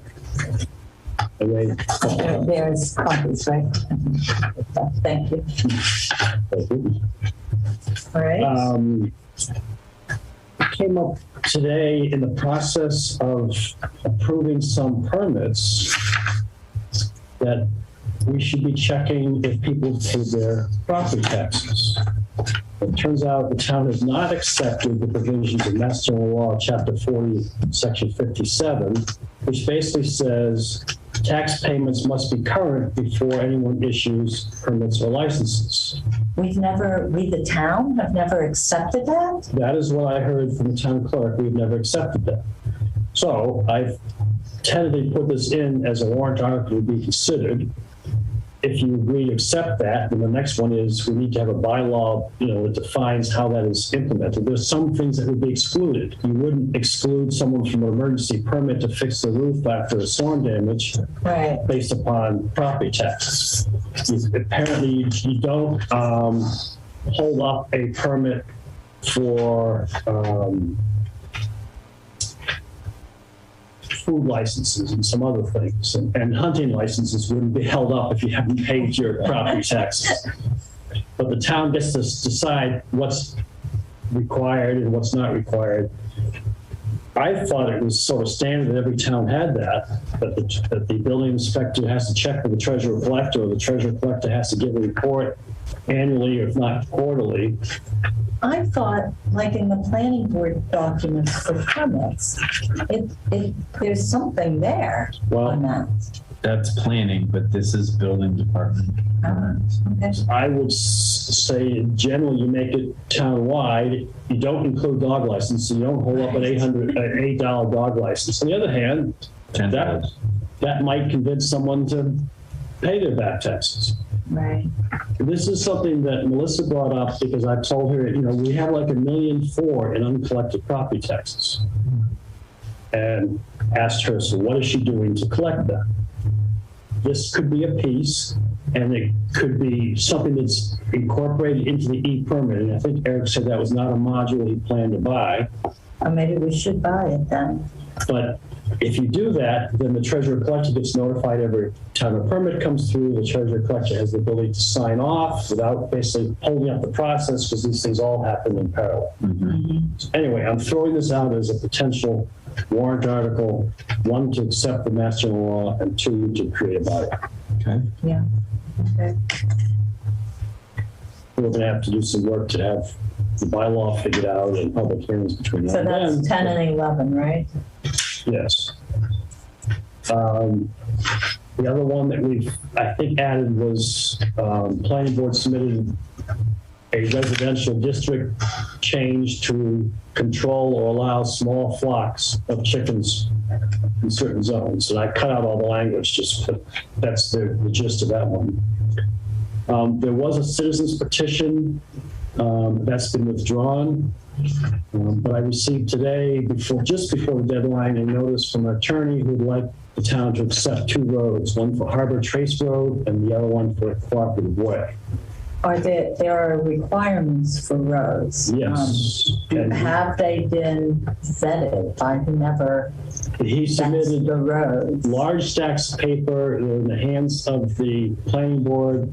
Planning board knows that they have to start going through the process Okay. and I'm schedule just public. curious why these weren't, is it cooperative way or cooperage? No, cooperative way. Did I spell it right? Cooperative way? I don't know what cooperative Well, way is. I thought it was cooperage way.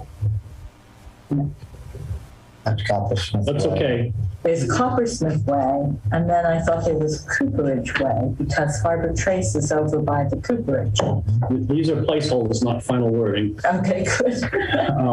And the attorney understands, but we've got 2 months to vet these roads. I Right. mean, one of them obviously is to check with the planning board that everything is finished. 2 is to check with the highway department that everything is done As as it it's should supposed to be. Yeah. It sort of behooves him to get the public hearings and. Harbor Trace is the sand pit, I believe, right? Over by you? There's an article to add dog grooming as a permitted use. This was relative to an issue that came up where dog grooming was not permitted.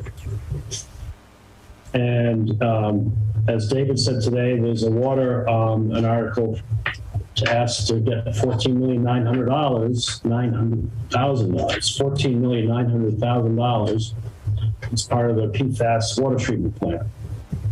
So that'll be a warrant article. And then I'm going to have several warrant articles for the capital, all the capital projects. And there will be a large warrant article to return some funds from previous warrant articles that are closed out, just to get that money cleaned up and back in probably capital fund or stabilization. Is 22 what's number 22 on here? Will that ultimately become part of number 17? Yes. You can take out 19 too. Approve the housing production plan? Yep. Okay. So those are the articles that I heard about, and I've started a draft warrant, and I hope to have something for you to review by your next meeting. I sent you stuff for some of these, didn't I? I think I did. Yeah, you sent me the, For number 8, I think I sent you wording from Adam. yeah, And maybe, no, I think I'm still waiting to hear back on the housing authority. yeah, what's in the warrants is getting closer to language. Some of it's just placeholders. Okay. This is just to start to give you a quick listing of articles that have come in. When I have sort of a cleaned up version, you'll have plenty of chances to have something taken out of the warrant if you don't want to do it. Number 2 is adopting the Community Preservation Act. And I thought I saw an email from Karen Chapman that came in today about I think it's on Friday at noon, wording for articles for communities that are considering it from 12 to 1:30 on Friday. And I'm not so sure I can attend that, otherwise I would, but I don't think I can. But it was an email that I know I got. Sometimes I get those things because of being on MRPC and MJPC. So I'll forward it just in case. I didn't really look to see who all got it. So that's what I've got to say about budgets and warrants. We have capital planning 14. I believe it's posted. I didn't look to see if it was actually posted, but I know I sent it in, so I assume it is.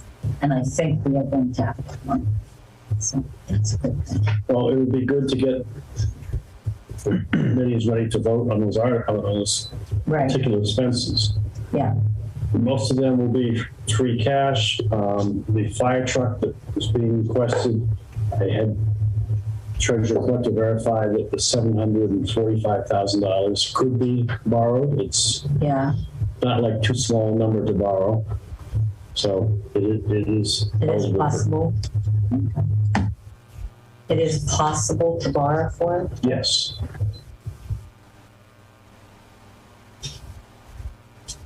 I heard today that, no, Go ahead. that Pepperell got an earmark for an ambulance. Like last year. I didn't know you could do that. So I'm just thinking, Well, capital. I will say, as a matter of course, the town should have a list, and you've pretty much done this with your ARPA projects, but a list of shovel-ready projects or purchases that when someone from the state says, hey, we've got money, what do you want? You have something that's $10,000, $50,000, $100,000, and $14 million for the water people, but you've got plans ready to go. So when someone says, we've got money, We have got the a project. request. We're ready to roll. And in other towns, I've picked up money really quickly that way. When someone asks, and I gave them a list of 10, 40, and 100, and they gave us $40,000 right off the bat. This is why the master plan is important for us, because that should have provisions for those projects that we can get to a point where when things like this happen, we have it all prepared in advance. The sidewalks from here down to south. Anyway, all right. Thank you, Ross. You want the rest of my Report? update while I'm here? Yes. 5.1.1. Well, we talked about budgets and town meeting, which is a major part of my life these days. Union contracts, 4 of the 5 union contracts expired this June. There are MOUs in place from last April to cover wage increases for 3 of those agreements. That's the 1% grid and 2% step for those 3 agreements. Yesterday, I talked with the union after another meeting and said, let's simplify this process. Let's sign an MOU to extend these 3 contracts with the previously negotiated wages for 1 year. Because we've got wages for next year, for FY23. We had hoped to rewrite the agreements to get them all consistent with one another when it comes to vacation and holidays and that type of thing. The union hasn't written the contracts like they said they would. I said that we would do that over the next year so that we'd have something consistent to negotiate next year. So I'm asking for, let's just get a 1-year MOU for these 3 agreements. The 4th agreement is the police contract that does not mention a wage increase for this year. And I suggested, let's just discuss wages and get an MOU for that and then roll that over for a year.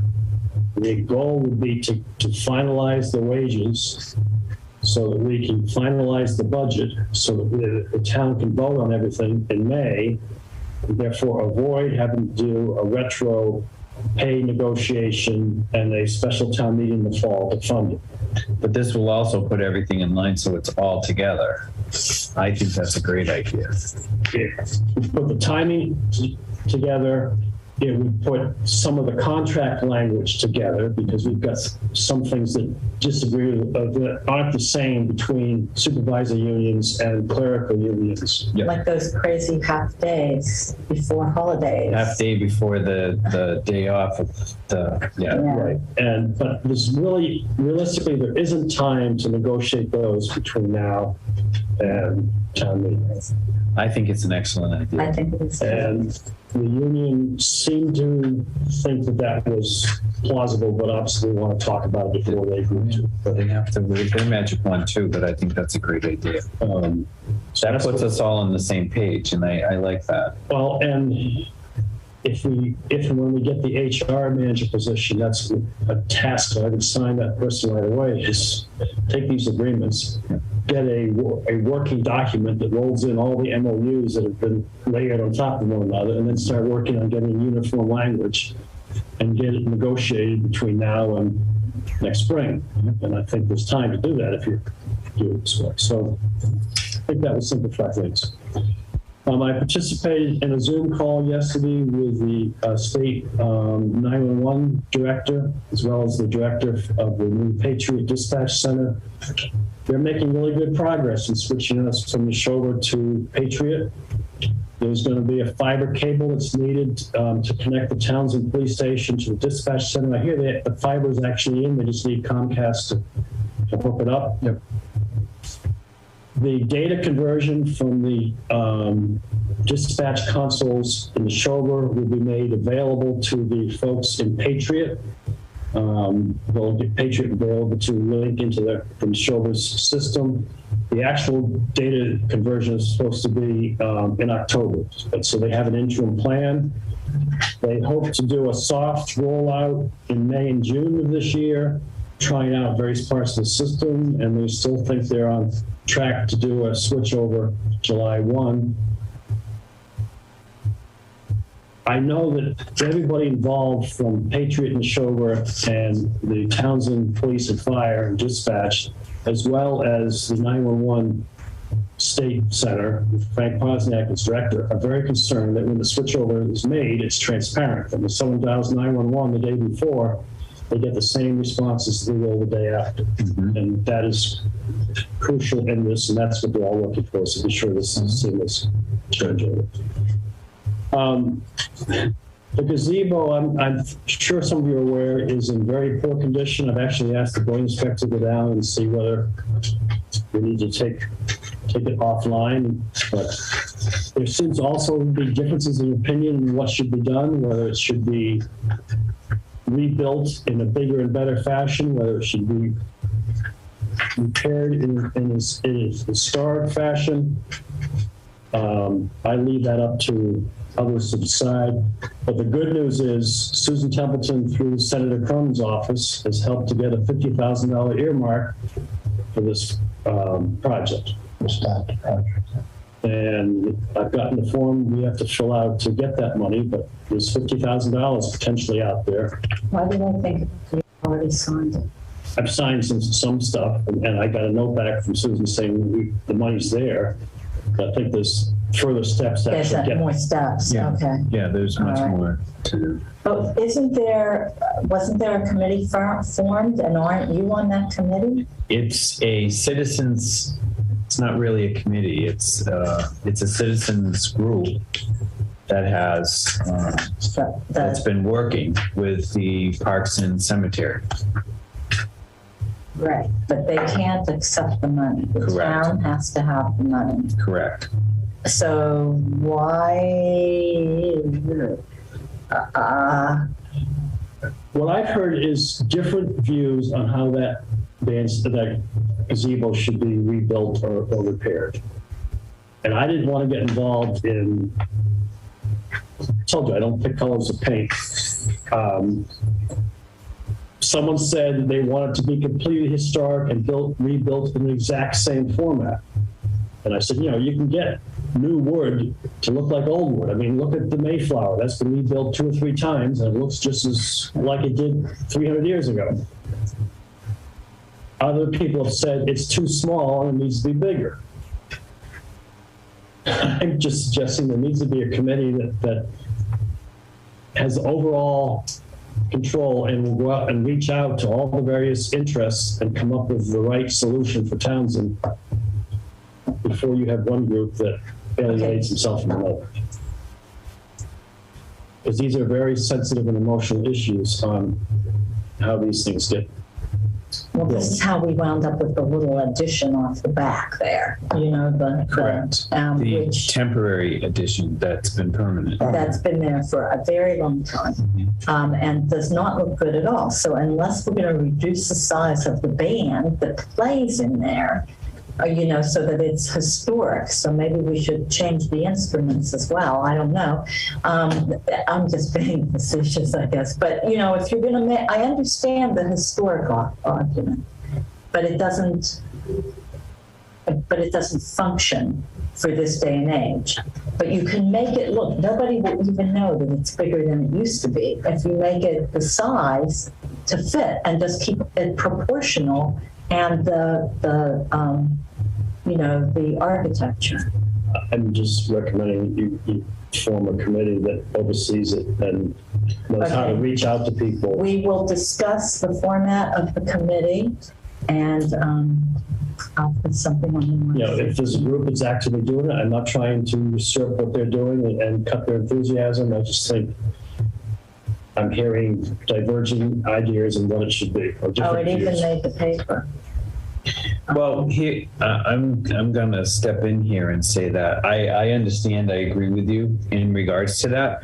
I'd like to know jurisdictionally how that works. Is that in, the parks and cemeteries seem to, because I saw they had a meeting and they took a vote to say that they're only going to, the gazebo can only be repaired and not replaced or anything like that. Is that their jurisdiction to make a determination like that? Is it considered a town building, or is it considered a building in a park? That's what we need. If it's a building in a park, then I think they have the ability to make that sort of a. Then I would like to have an opinion from town council in regards to whose jurisdiction it is before we go into looking into having a committee for this. Because my concern is this is going to be a continued argument or a continued discussion. And the current condition of the gazebo is to a point where I'm concerned that it's just not going to be able to be used. This discussion that we're having now should have been happening 10 years ago, 15 years ago. When they put on that little addition. Correct. So that was the big. And I'm just trying to be sure the town thinks this through and does it with a way that gets the earmark. Right. Well, that and pleases the most number of residents without creating a lot of animosity because it went the opposite way that somebody thought it should be. Right. And I've done gazebo projects before, and I know the emotion attached to them. And it's one of those, what is it, the ways of the few to the many, that it goes to that statement. I would like legally to know what needs to be done, who has jurisdiction over the final decision on this, I think is really where we need to start. And that may be starting with a conversation with cemetery and parks, see what they think. Well, I think they voted. They voted on it. So they said it can only be renovated. That's what they said. So, I respect their vote. That I just want to make sure that is indeed within their jurisdiction to do. And what about the citizen group? What are their thoughts? The citizens group hasn't made any decision at all. They're looking for a reasonable cost for an engineer to look at the current condition of it. They want to also have an architect look at what's going on with I thought sorry to cut you off. I thought that the cemetery and parks blessed that committee. I thought so too. I thought so. Well, this is just what okay. All right, it's the end of the meeting. We can't overthink this. Yeah, we've already lost half of our president's stock. Okay, and the last comment I have is I'm going to be out and the week of the 14th to the 18th, and therefore not attending the next meeting. What? Did he put in a request for this? I didn't see no request. I didn't sign off on that. We voted when he took the position. For a week off in March. Damn, did we really do that? We did. It's a week off without pay if it makes you feel any better. Oh, really? You should have negotiated better. I know. I have seen contracts that said, boy, I should have those people negotiate my contract. All right. We gotta get serious. Onward. Onward, please. Okay. Make this easy. Reports from board liaisons. Okay, I have a couple things. One is that, and this is because of the MRPC, I'm going to send to the SEDS people with Townsend's growth, the update to the we voted on this already, and I just made the changes, so I think we voted on it. Yes, we The did. strategy would include a plan for reuse of vacant buildings, including the Hart Library and the old Center Fire Station. Yes. Development of properties designated as 43D, installation of new or replacement of existing infrastructure, et cetera, et cetera. So that's the only change I put in there. I want to send that to Glenn Eaton because it's in the review period right now. The document is, and I'm afraid if we don't get it in. Well, we agreed on that before, didn't we? We did. So I just haven't made the change. So that's the change. Including the Hart Library, the old Center Fire Station, and the development of properties designated as 43. That's correct. Yep. So, okay, so we're good with that. Yep. All right, Energy Committee, there's an Energy Committee meeting tomorrow night. Vinny is helping them out with figuring out where things stand with green communities because there's a green communities round coming up in the spring. But I really think you have to have completed the green communities contract that you have before you can apply for a new one. Okay. So just to figure out where we are with that. Blah, blah, blah. I put a couple emails in there. On municipal aggregation, I know that we said we would wait until we had a TA in place, a permanent TA. We do have a TA in place, but a permanent one, before we explored that, but the number was wrong in the materials that we have, et cetera, et cetera. And they also feel strongly that we should look into this mainly due to the increase in rates that has been happening. So that's the community. Do they want us to start sooner rather than later, or what's their request? Okay. And let you know, because I didn't. I would like to start sooner, but I know personally I don't have the time to add in any more than what we're doing.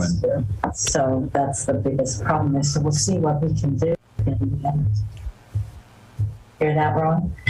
Anyway, okay. So the COA mails I've already talked about, and I think that was my whole list.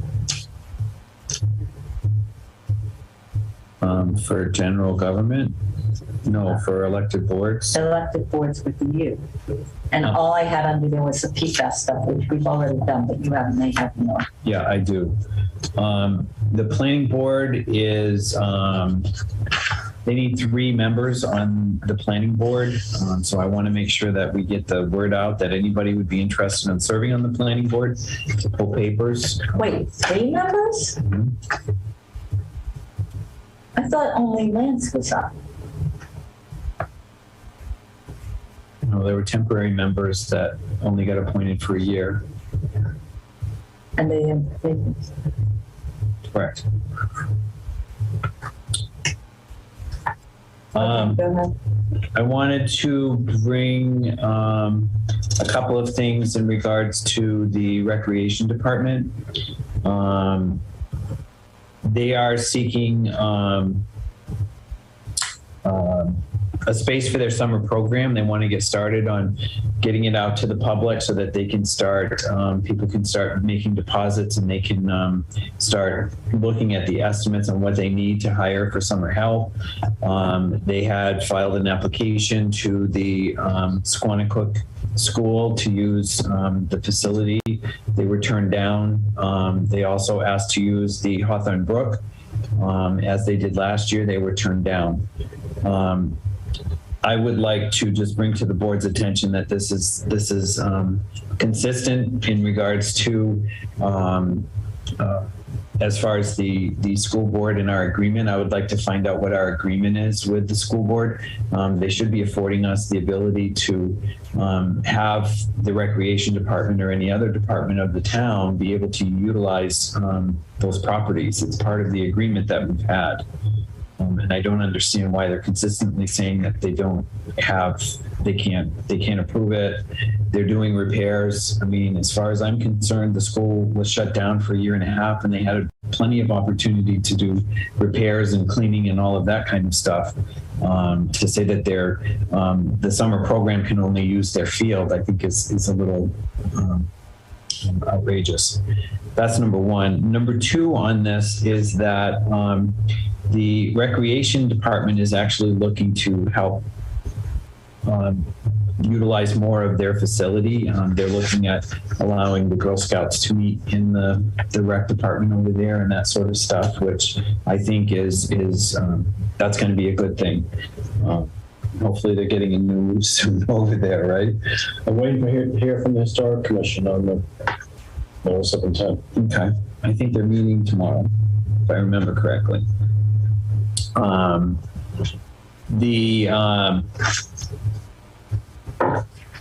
Yes.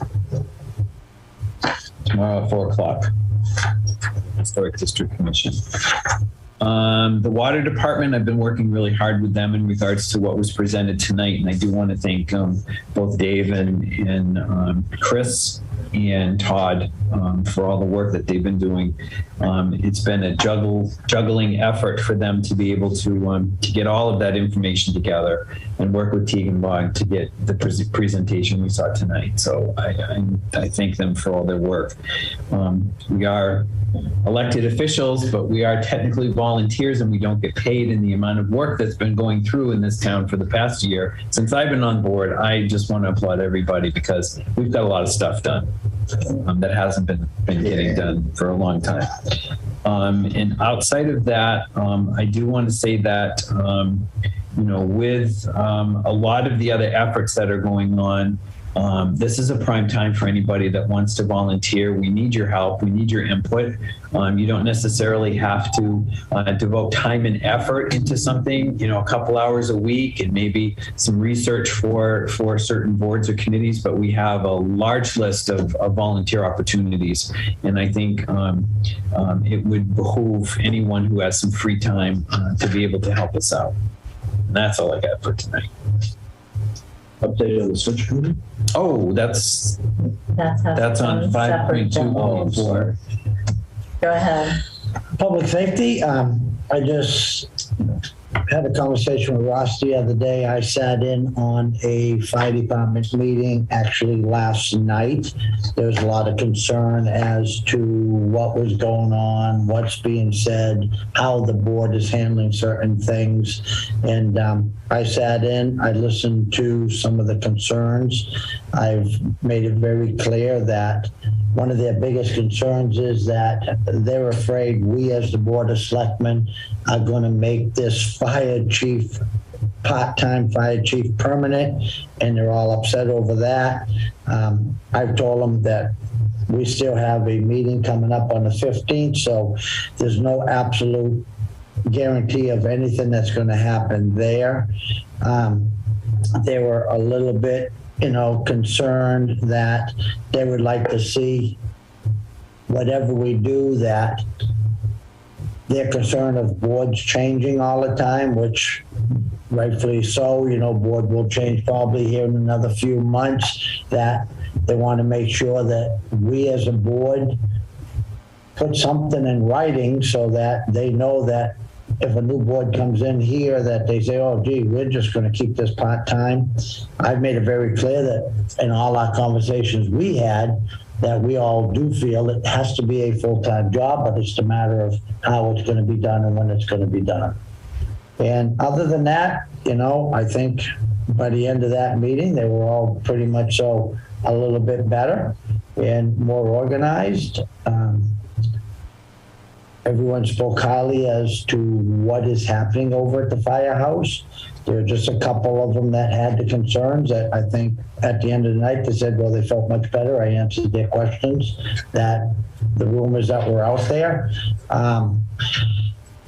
They all support the chief, what he's doing. It's a tough job. We just got to make sure we as a board do the right thing for the community, whatever we do. That's all. All right. So we have I think it's on the 15th. 15. Okay. CA search committee. We are meeting tomorrow to discuss 16 candidates. Wow. I've updated the SharePoint with everybody, and there are some members that can't access the SharePoint, so I've sent out all of the resumes. Everybody has all candidates. We have, it's posted, so there is a Zoom link. Just understand that we're not, due to confidentiality, and we have a new member. It's going to be in the beginning that we have to cover some housekeeping issues and preliminary confidentiality issues. But anything that we are talking about in public will be candidate 1, candidate 2, candidate 3. We will not be talking about names. When we get to the point where we're talking about specific qualities, we'll go into executive session. Once we go into executive session, we're probably going to adjourn from that. At this point, it looks like we had discussed in our last meeting the time frame.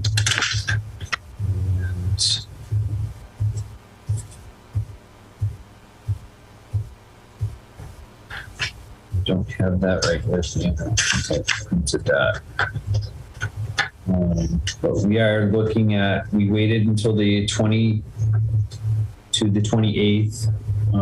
which was the deadline that we had in our posting, our written posting, even though it did come off of MMA before that. And this would be the first meeting that we're going to discuss it. We're trying to meet the estimated, let's see. I don't have the exact one. I thought I printed it. I'm sorry. Your best guess as to when you're going to present it to the board? Can't present the candidates to the board. I will have a better idea when we meet tomorrow. But best guess is we're looking at anywhere between the 15th of March, the 15th and by the end of March, so that we can bring it to the board. I have a concern. I think that, not to put more work on you, but I think that you should try to get to us by the 15th. We will try. The candidates. We will try. And meet as many times as you need to between now and then to make that happen. Because try. my concern is that we had wanted to have overlap with Ross and the new person. We have Ross through June 4th. We talked about this before, and I said that we were putting the posting up until the 28th, and there was no need for us to meet before the 28th for the deadline. Well, the 28th is come and gone, and so we can't go back. Right. But I Which think is that yesterday. between now and the 15th, I know. Yeah, it's yesterday, and we're meeting tomorrow, and I'll have more information once we meet tomorrow on exactly what the timeline is. And what are we going to do if we miss? What I'm saying is it's going to take us probably 4 weeks to get anybody, 2 to 4 weeks to get people interviewed. It will then take, once we make a decision, it will take another month before that person can come. We're now at March 1st. Mm-hmm. The very earliest, if you gave us names tomorrow, would be May 1st. We're not going to get names tomorrow. Mm-hmm. But if we wait a month to get names, we've missed our window for any I overlap. understand that. So when will we have our names? We're meeting tomorrow, and I can give you that information after the meeting. I would really like to have names May 15th, is what I'm saying. So March 15th, did I say May? March 15th, I would like to have names. She said May, didn't she? I plead the fifth. M.A. You ain't suckering me in on that one. March. I will have more information. I would say, you guys are doing the best you can. I get that. But we are really under a real time crunch with Ross. And I think Ross has gone above and beyond the call of duty. He's stuck his neck out. And he was pretty adamant. He would like to try to work with the incoming. So, I think that speaks highly of his character, that he's willing to do that. But now I think it's up to us to make sure that it happens so that he can, exchange that baton and do the right thing. So no pressure, Jazz. So let me know. Ask me questions I can answer. I can answer. I didn't ask a question, I just said this is my thoughts. All right, moving on, announcements, communications, etc. I think I put the senior meals stuff in there for whatever reason. Our next meeting, oh, it's not on here, is March 15th. Wait. It's not. March 15th at 6 p.m. I will be out of town, but I will Zoom. Okay. Okay, so somebody just send the packet. When I compile the packet for minutes, Just I will email remember to scan it And then ship send it to me and I can print it all and I'll be fine. And I will be out of town and probably not Zoom. Sounds good. Tough to Zoom with skis on your feet. Let's see. Oh, okay. All right. The opposite, aren't you? Yeah. Sand in your feet. Not the sand I was planning on. Oh. Well, at least it's seen. All right, review and sign payroll and bills payable warrant. Is there a motion? I move that we review and sign payroll and bills payable out of session. Second, All those in favor? Joe Shank, yes. Chad Sexton Duranian, yes. And Vitale, yes. All right, and is there a motion to adjourn? I move that we adjourn at 8:47. Right. I'm going to use Second, is there a second? second. All those in favor? Joe Shank, yes. Chad Sexton Duranian, yes. And Veronica, yes. And with that, we are adjourned. Thank you, everybody. Have a good evening.